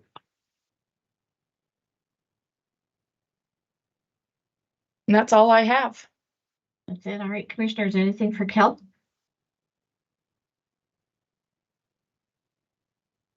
All right, Kell, you're free to go. All right, thanks. Thanks, Kell. All right, Loretta. Okay, good morning. I think it's still morning, barely, yes. We have 3 action item requests for you this morning, commissioners. And first up is a request for a road closure that Mike has. Good morning, commissioners. Still morning. Yes, it's still morning. We have a countywide clear zone effort to remove fixed objects, and we've identified Effendall Pass Road as a priority. Once we did that, we got with the DNR, who's the adjacent property owner, and worked out a plan for them to contract out the removal of the trees adjacent to the road. So eventually we can actually widen and improve the road. So what they have is they've got a bid opening going to be about June 13th. They'd like to start work right after July 4th, and they figure anywhere from 2 to 4 weeks. And for efficiency and safety, we would propose to close that section of road. That is from Belfair to Munguia north up to the DNR camp. It's about almost 2.5 miles.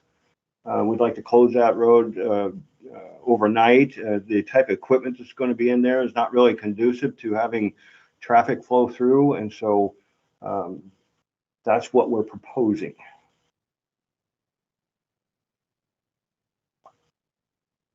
Any questions, commissioners, comments?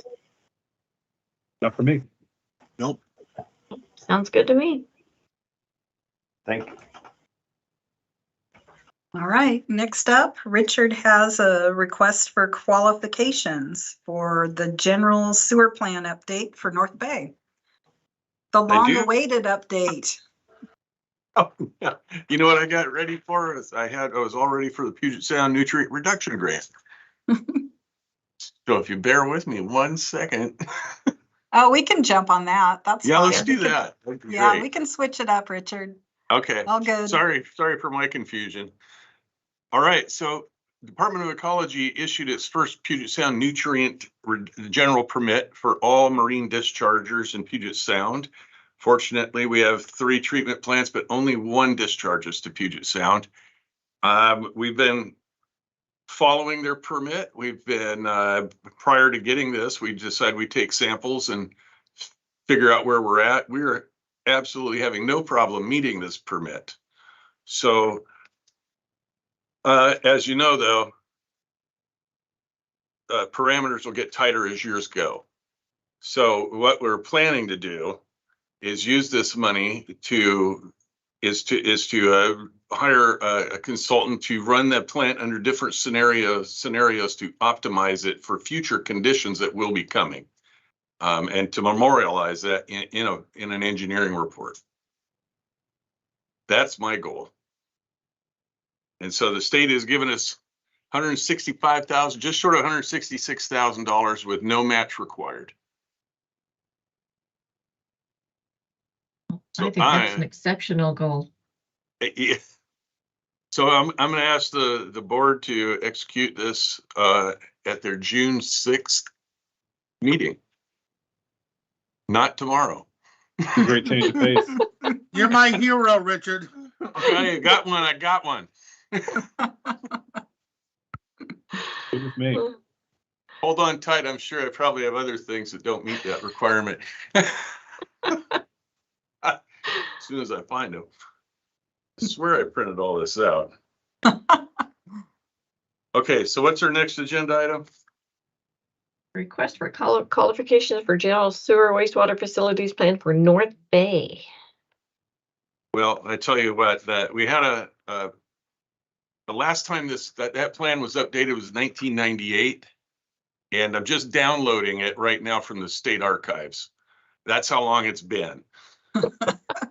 And so yeah, this is going to be an effort, a big effort, I believe, to get a brand new facility together for North Bay, and to really the biggest thing for me is for them to prioritize in a meaningful way with us to see what work we have to do, what projects, what do we need to, where's our capacity, where's our bottlenecks that we need to take care of, and how are we going to plan for growth?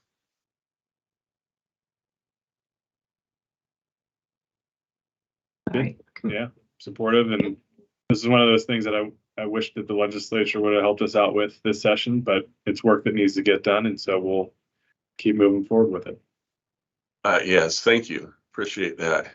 Well, in North Bay, Richard's kind of planned for this, so he's been putting reserves away to cover these costs. Yeah, we definitely should be able to handle it. Awesome. All right. All right, that's it for our action item requests, commissioners. And then in terms of discussion, Kelly didn't pull it off, but we had the solid waste work plan update, and I did not put anything in here. So I wasn't planning on walking through that, but certainly we can on our next briefing.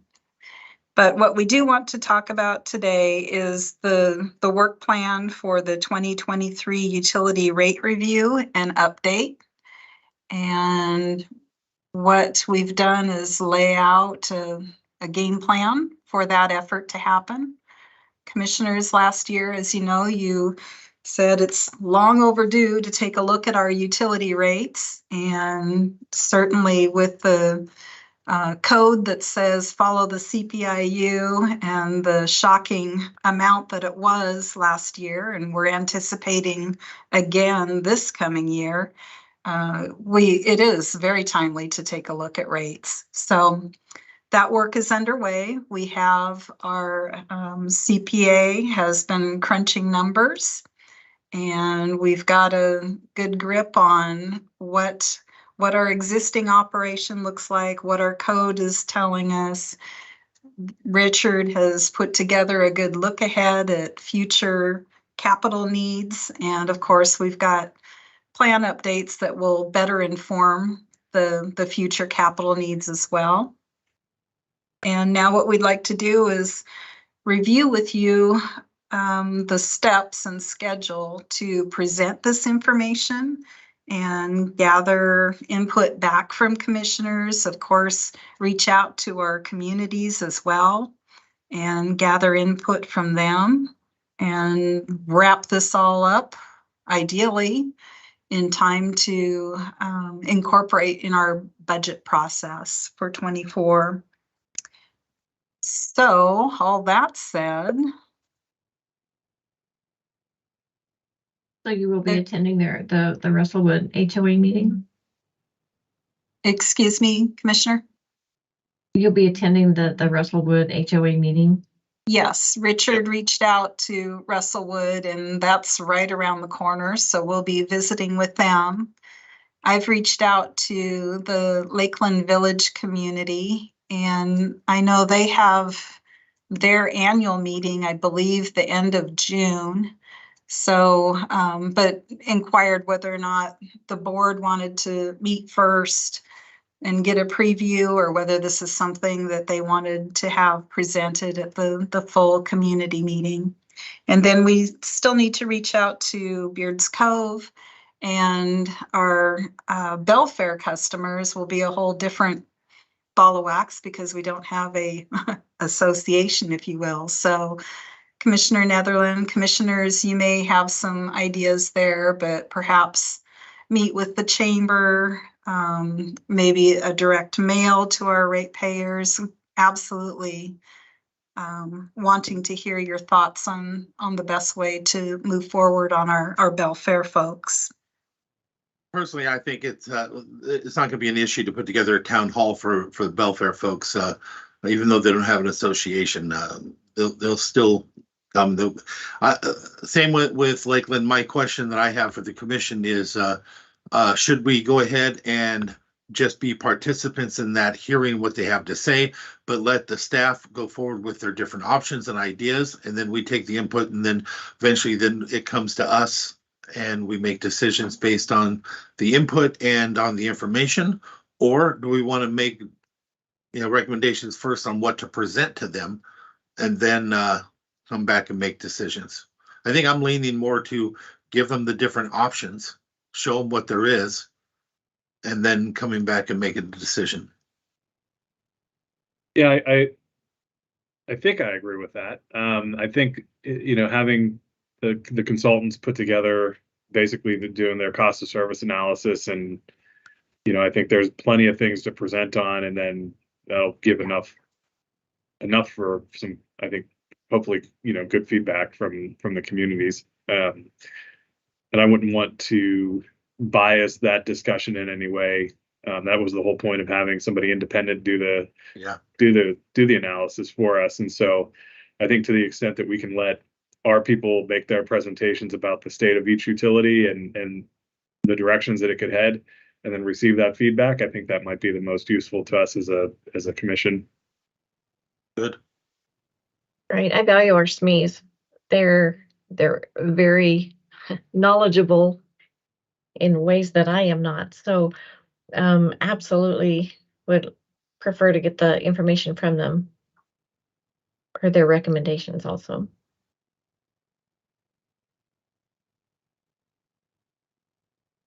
Commissioners, are there any I guess we can follow up with McKinsey about any blackout dates for you if you are wishing to attend? Just to clarify, so Commissioner Trask is saying they'll get the information from them, and then let them then bring that to the community first, or get the information from them and bring it to us first and then to the community. That was I think Commissioner Schutte and myself are leaning towards getting the information, them taking it to the community and us hearing what they have to say and then coming back. I think that's what I heard from Commissioner Schutte and myself, but I just wanted to verify because. Yeah, thanks for asking for the clarification. No, that's exactly what I was thinking. Because I mean, I think the reality of it is, I mean, the options are going to be what they are. We're not going to necessarily, come up with, silver bullet on our side, to do these rates. So, yeah, I think rely on the people who are doing the analysis to put forward the options.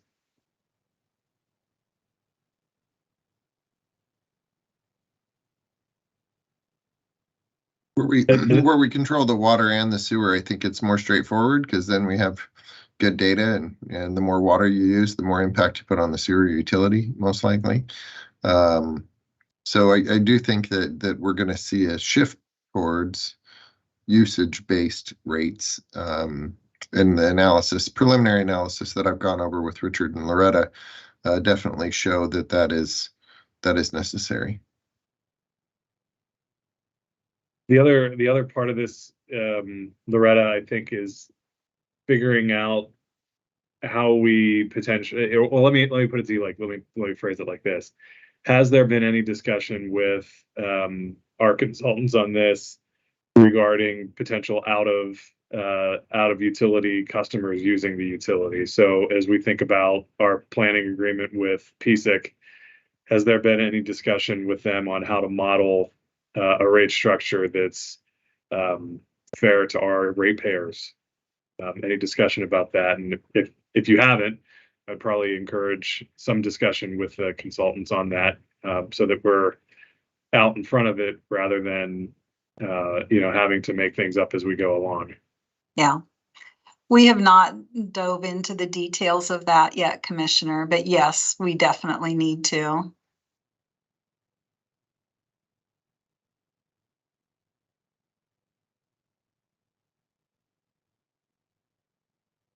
And then other items that, well, there was an attachment that talked about preliminary guidance and just some items and questions for commissioners. And this is a format question, I guess, for you. So, for example, under utility rates, one question is for the annual rate increases, is the CPIU the right measurement? Is it something else?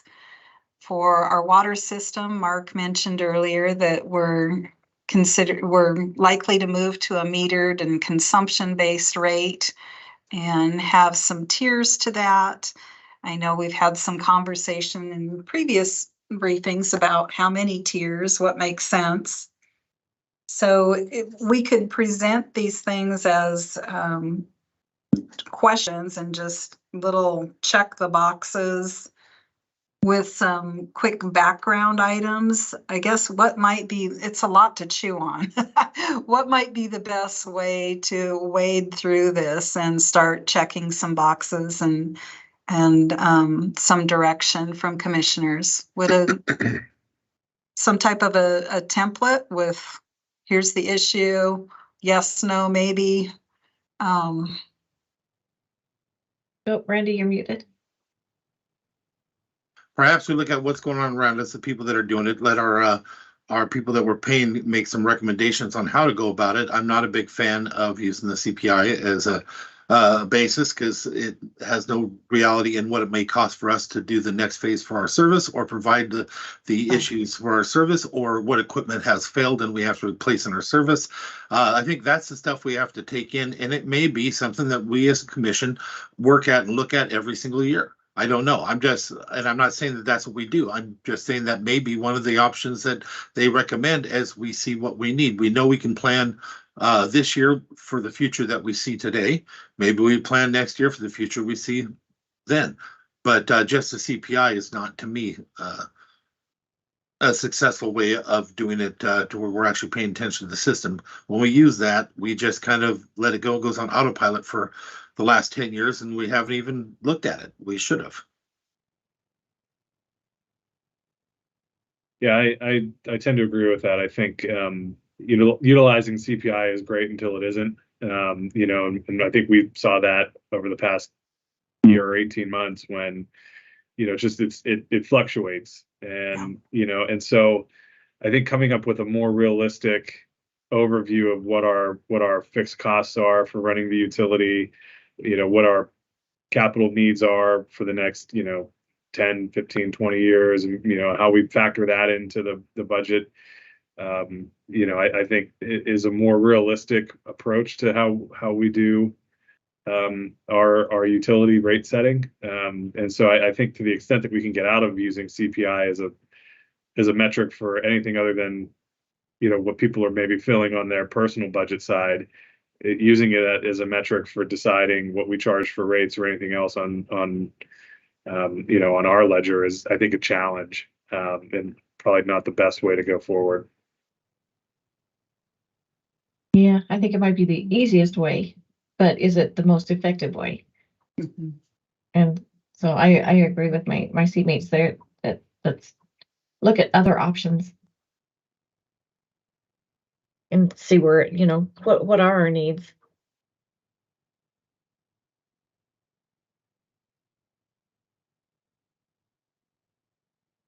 Okay, Richard, any other thoughts, comments, questions on our process moving forward? Well, I'm kind of agreeing with the cost of living, kind of the CPI. I mean, it's just been something we've adopted. We haven't really had a check and balance with it. I don't know, it's just been. So I don't think it's a bad thing to have like a starting point to like verify what you're doing. But I mean, some of the budgets that we have to produce aren't really based on the best operating principles. It's what we can afford. Fortunately, North Bay has been able to afford itself better than the rest. So it may seem like we're fat and happy and stuff there, but really I know we've got a lot of work to do because people in the past have put off a lot of work. And so we're making headway. I agree with you on the CPI and at least having a check and balance. Like, is this really reality? We don't do that. So, I mean, I guess that's my 2 cents. 3.5 with the CPI. I feel like this is the year of looking at reality and making some changes, because we've been doing that with a lot of things lately. Right. And I, for one, am super excited that Mason County is moving forward, looking at the future and taking those steps to prevent, instead of reactive, or being proactive. Thank God. Right.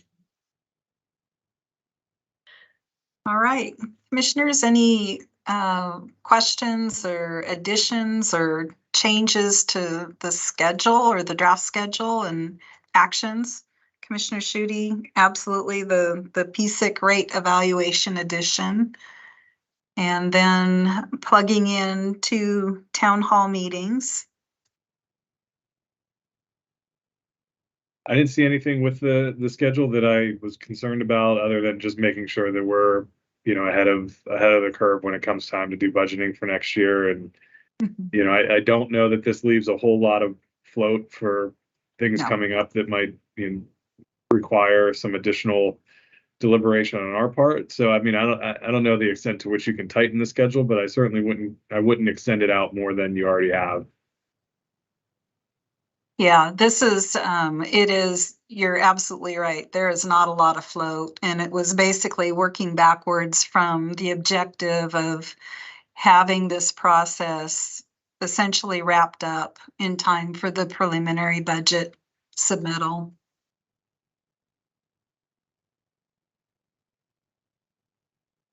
So, that, we'll just want to make sure that when we have our public outreach that, we're collating that feedback quickly and concisely, so that it can be, we can obviously we'll be at most, if not all of those meetings, at least it's one of us. And so, I mean, we'll be able to take that feedback in real time, but making sure that there's enough of an opportunity for us to come back together to talk about what we heard and sort of check our understanding of, the outcome of those meetings so that we're able to put something together that, we can ultimately then incorporate into the final budget. But yeah, it's going to be tight for sure. Yeah, absolutely. But just putting in the budget is one thing. We can be a little bit flexible if we have to there, as long as we get it right when we set the pricing, the schedules, and how we're going to do it in the future. That, I think that's our main goal. The better product. We've learned to be flexible on our budget without actually opening it up to giving people more money. We're doing good.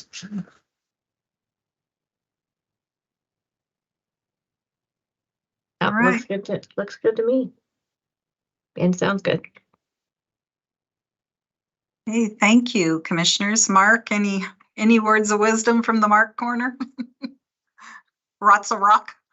Oh, no, just lots of work to do. So definitely ready to get started on it and talking about it and getting people educated, I think, is important.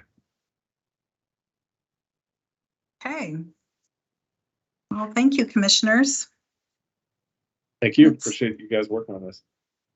Yes. Yeah, well, and we're very appreciative of our consultants' efforts as well. So they've been a great deal of help. Just a couple of quickie updates, if I may, commissioners, and very quick. Sure. Yeah, so Ridge Point Boulevard, I did reach back out. Originally, I had contacted DOT shortly after commissioners' briefing in January, about mid-January, to let them know, yes, right in, right out. And at that time, they had said that they expected about a 12-week turnaround to get the signs ordered and in place. And the latest update is that the signs have been ordered, but still not delivered. And they're anticipating about the beginning of summer for the placement of the right in, right out.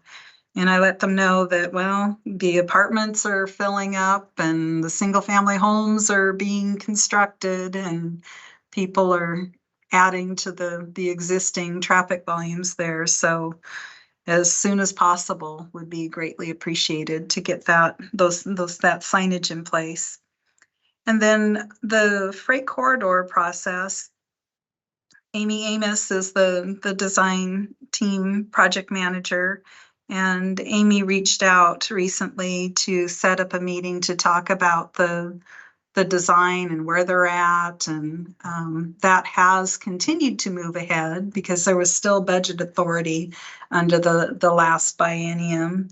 And so they're working away on it, and we should have a more detailed update here in the next week or two. And when that happens, I'll bring that back to the commissioners. And that's it. Good. Those are my two quickies. All right, commissioners, anything for Loretta? Just a reminder for the commission and Loretta is take the time, share on your Facebooks or Instagrams, whatever you do, the Fill the Truck event. I just got done doing that myself. I wanted to do it closer to the time this time. It was so incredible last time. Even though things are rougher around the community, I have a feeling that's going to remind them to do better even. So please share. Yeah, thank you, Commissioner. Right, that's so cool to see people reaching out and helping others.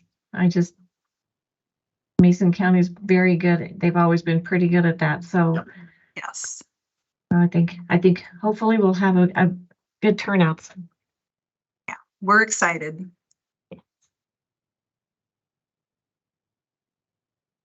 All right. Thank you, Loretta. Thank you, Loretta. Thank you. Thanks, Loretta. All right, commissioners, do we have anything that we need to discuss before tomorrow? Yeah, I had a couple of items. Okay. So one, I heard some chatter over the past few days asking about whether or not we were going to do a Pride Month proclamation again. And so I was like, I'll just bring it up to the commission and let there be some discussion there before commenting anymore. And then Deb kind of alluded to it earlier today with the Blake fix. It might be helpful for us to have a sit down with the prosecutor and sheriff's office and talk about kind of what does this mean to them in terms of setting the right expectation for the community. I'm sure, there's some details that they might be privy to that we aren't. And so if the commission's up for it, I think inviting them in to have a briefing with us in the next few weeks might be helpful as that law comes online in July.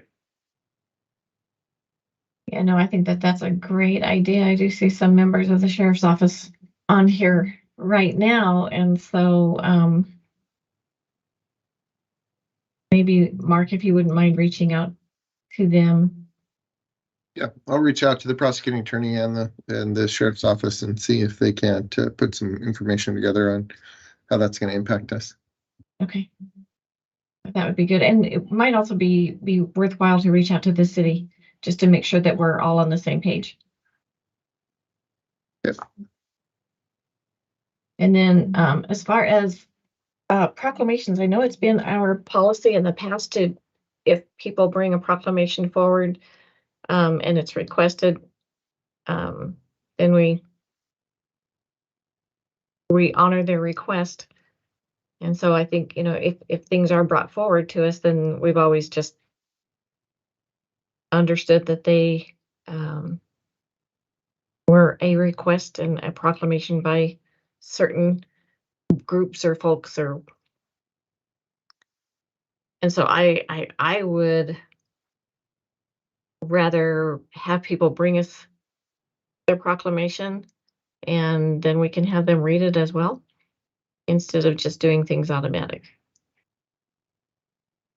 And for myself, we didn't used to do things automatic. Last year when that one came about, I had no idea about it until it was in front of me on that day. So I talked to Mark about it afterwards and found out. Now I got in an argument with some individuals because I've never been a fan of actually taking separate groups and putting them up there. For years, there's been times we haven't put any of this up there because of separating groups out. But in reading that proclamation, there was not a thing, and I just said this the other day too, because I was in another group that came up. There wasn't a thing in there that I would have voted no on. That it was not a negative or empowerment of the things that they were saying. So regardless, if I would prefer that those things not come up, because we shouldn't be separating people out. But at the same time, there's no way if two commissioners had put it forward, I would have voted against it because it was a good proclamation. There was nothing in there that should have brought about the ire that it did, in my opinion, and that's what I made clear to them. With that being said, I still, though, am not a fan of doing things like that on the specific groups. If you're going to do something like that, in my personal opinion, is have Pride in Everybody Day. Whatever you stand for, you get down with your bad self and you do you and we do us. That's where I am, and that's how I've always felt about it. But I don't like the idea of taking specific groups and putting them out there. I just never have. And I've always kind of tried to avoid the commission doing it when I've had a say. In that last one, I just never saw it until I was sitting down in front of it. That's my 2 cents on it. But yeah, historically, just because they brought it did not mean we put it up. Just so you know, over the last 12 years now, that hasn't been the norm. It's just started changing into that as we do less and less eye-to-eye, face-to-face stuff. We do it on Zoom or Teams, excuse me. So. Yeah, no, thank you. And so I would request that we do the proclamation again on the 6th. If there's support for it, I appreciate it. If not, we'll go from there, but we'll make that request. In my mind, a proclamation is a request for us to recognize something. And we have amazing people in Mason County, and we represent all of them. And so it doesn't bother me in any way, shape, or form if if we're recognizing people that are contributing to Mason County in a positive way. You know, if they were toting guns and shooting up the city, we'd have to have a deep discussion on that one. But we have amazing people in St. John's. That was way long ago, but in our city, and many of them are my friends. So there's, in my mind, there's no difference between them and me, and also in God's eyes. In Jesus sat down with everybody.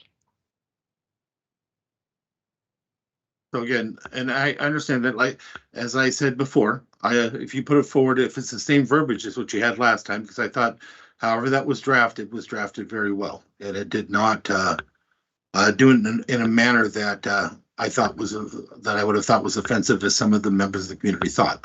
When I read it, it wasn't there. But with that being said, I still believe that we should not be using our political positions to do things like this if we can avoid it, unless we're going to do it and take care of everybody. But absent of that, I'm not going to vote against this. You may not know my history, know my family, but I could care less if you're gay or whatever. To be honest with you, my sister is, and she's better than all of us. I'll guarantee you. She's a better person. I aspire to be as good as she is. I'm working on it, but I've still got a long ways to go because she's pretty damn fantastic. But with that being said, that has nothing to do with what we're talking here. I just don't think that we should do those things as a basis for just using our positions to do them. But that's just my personal opinion, and I'm good, and I'm not going to be objection to you guys moving forward. I don't see it as political. I just see it as us representing everybody. Then we could easily say, take pride in yourself day then. If that was actually the case, we could just say, take pride in yourself, no matter who you are, what walk of life you have, gay, transgender, straight, it doesn't matter. Get down with your bad self and move on. So if it wasn't separation out of people and political, then that's what it would say. Yeah, I mean, I think, it's similar to, we've done this for other groups with law enforcement, and unfortunately, that's been viewed through a very political lens as well. And we've done it to support the Second Amendment in the past, back in 2018. And I certainly heard from people who were, in favor of gun control laws at that time that, I was a Nazi sympathizer and support, support mass shootings and children dying in schools, and that. That couldn't be further from the truth. And I think, when we take opportunities like this to tamp down the political rhetoric around a lot of these things and just acknowledge, who our neighbors are and what they contribute to our community, I think that's a net benefit, for our entire county. And, like Commissioner Netherland said last year, there were a lot of, I think, false equivalences made with the proclamation. There were a lot of things that were said that simply were not relevant to the wording, the language in the proclamation, and people drew their conclusions. And and frankly, when we have like last year, a pretty prevalent group of people, holding signs on street corners, saying that people in the LGBT community are pedophiles and groomers. I certainly don't think that's the right message to send in our community either. And so I appreciate the conversation today. And I think that's a really important thing for us to do, is sit and talk about these things and talk about how we can continue to grow our community in a positive direction. So I appreciate that from both of you. Yeah, I know last year it was made very political, and I was called quite a few names and assumptions were made, but we represent everybody. And I think that that's something that I would like everyone to understand, is you might be elected according to the letter behind your name, but ultimately we represent everybody. And there's not a person out there that I don't care for. Well, you guys know I don't run from anybody or anything. It has nothing to do with whether they liked it or not. This is the same belief I've always had. But at the same time, as the individual, hug you, love you, it doesn't matter to me. I have no issue there. I don't have to. It doesn't matter. Just be a good person. then I have no issue. And I'm not talking about you. I'm talking about everybody out there. Whatever preference you want to have, just be a good person while you're doing it. That's all. That's my prerequisite. Well, thank you both. That's those are the only items that I had. All right, Commissioner Netherland, do you have anything?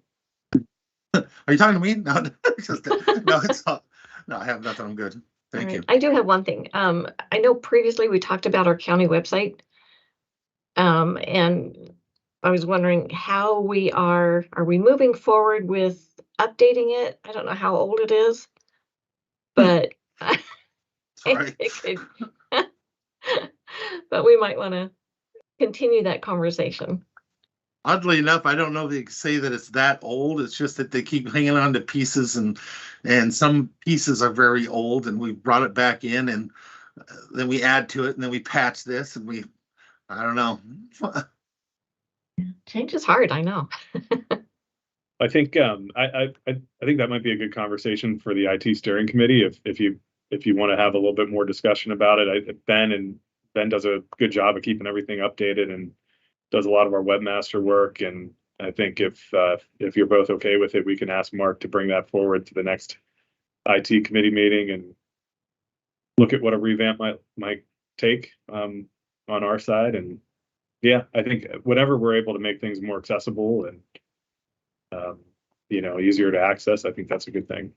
Yeah, it's just all over the place. It works 10 times better than it used to. I can guarantee you used to spend time trying to find land information, and you were chased around a tree trying to find any little piece. Then you get there, and then you get dropped off on the other end. So what the heck just happened?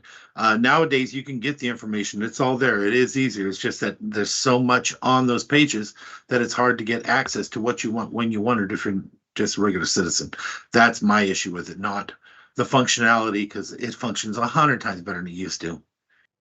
Well, and our intranet, that is amazing. I've just been playing around with it and finding new things, and yeah, so our IT people are very amazing and very skilled in what they do. They are definitely our SMEs.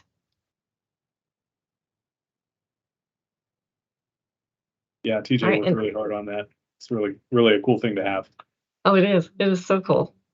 I love it. It's one of my, I open it up when I get here, so it's on my quick retrieval. All right, commissioners, anything else? All right, just want to let everybody know that I will be attending Sam Severe's memorial at 1 o'clock. Yeah, I was going to try and get in there too. I have a meeting from 1 to about 2 o'clock, and so we might overlap there, depending on how my meeting ends up. Okay. Yeah, please give Ida a hug for me. I do chemo. I can't be there, or I would absolutely be there for Sam. Yeah. Yeah. Great guy. Certainly missed. Will be missed. Absolutely. Absolutely. All right. Anything else? Me. Move we adjourn. Second. All right. We are adjourned. Thank you, guys. Thanks, everybody.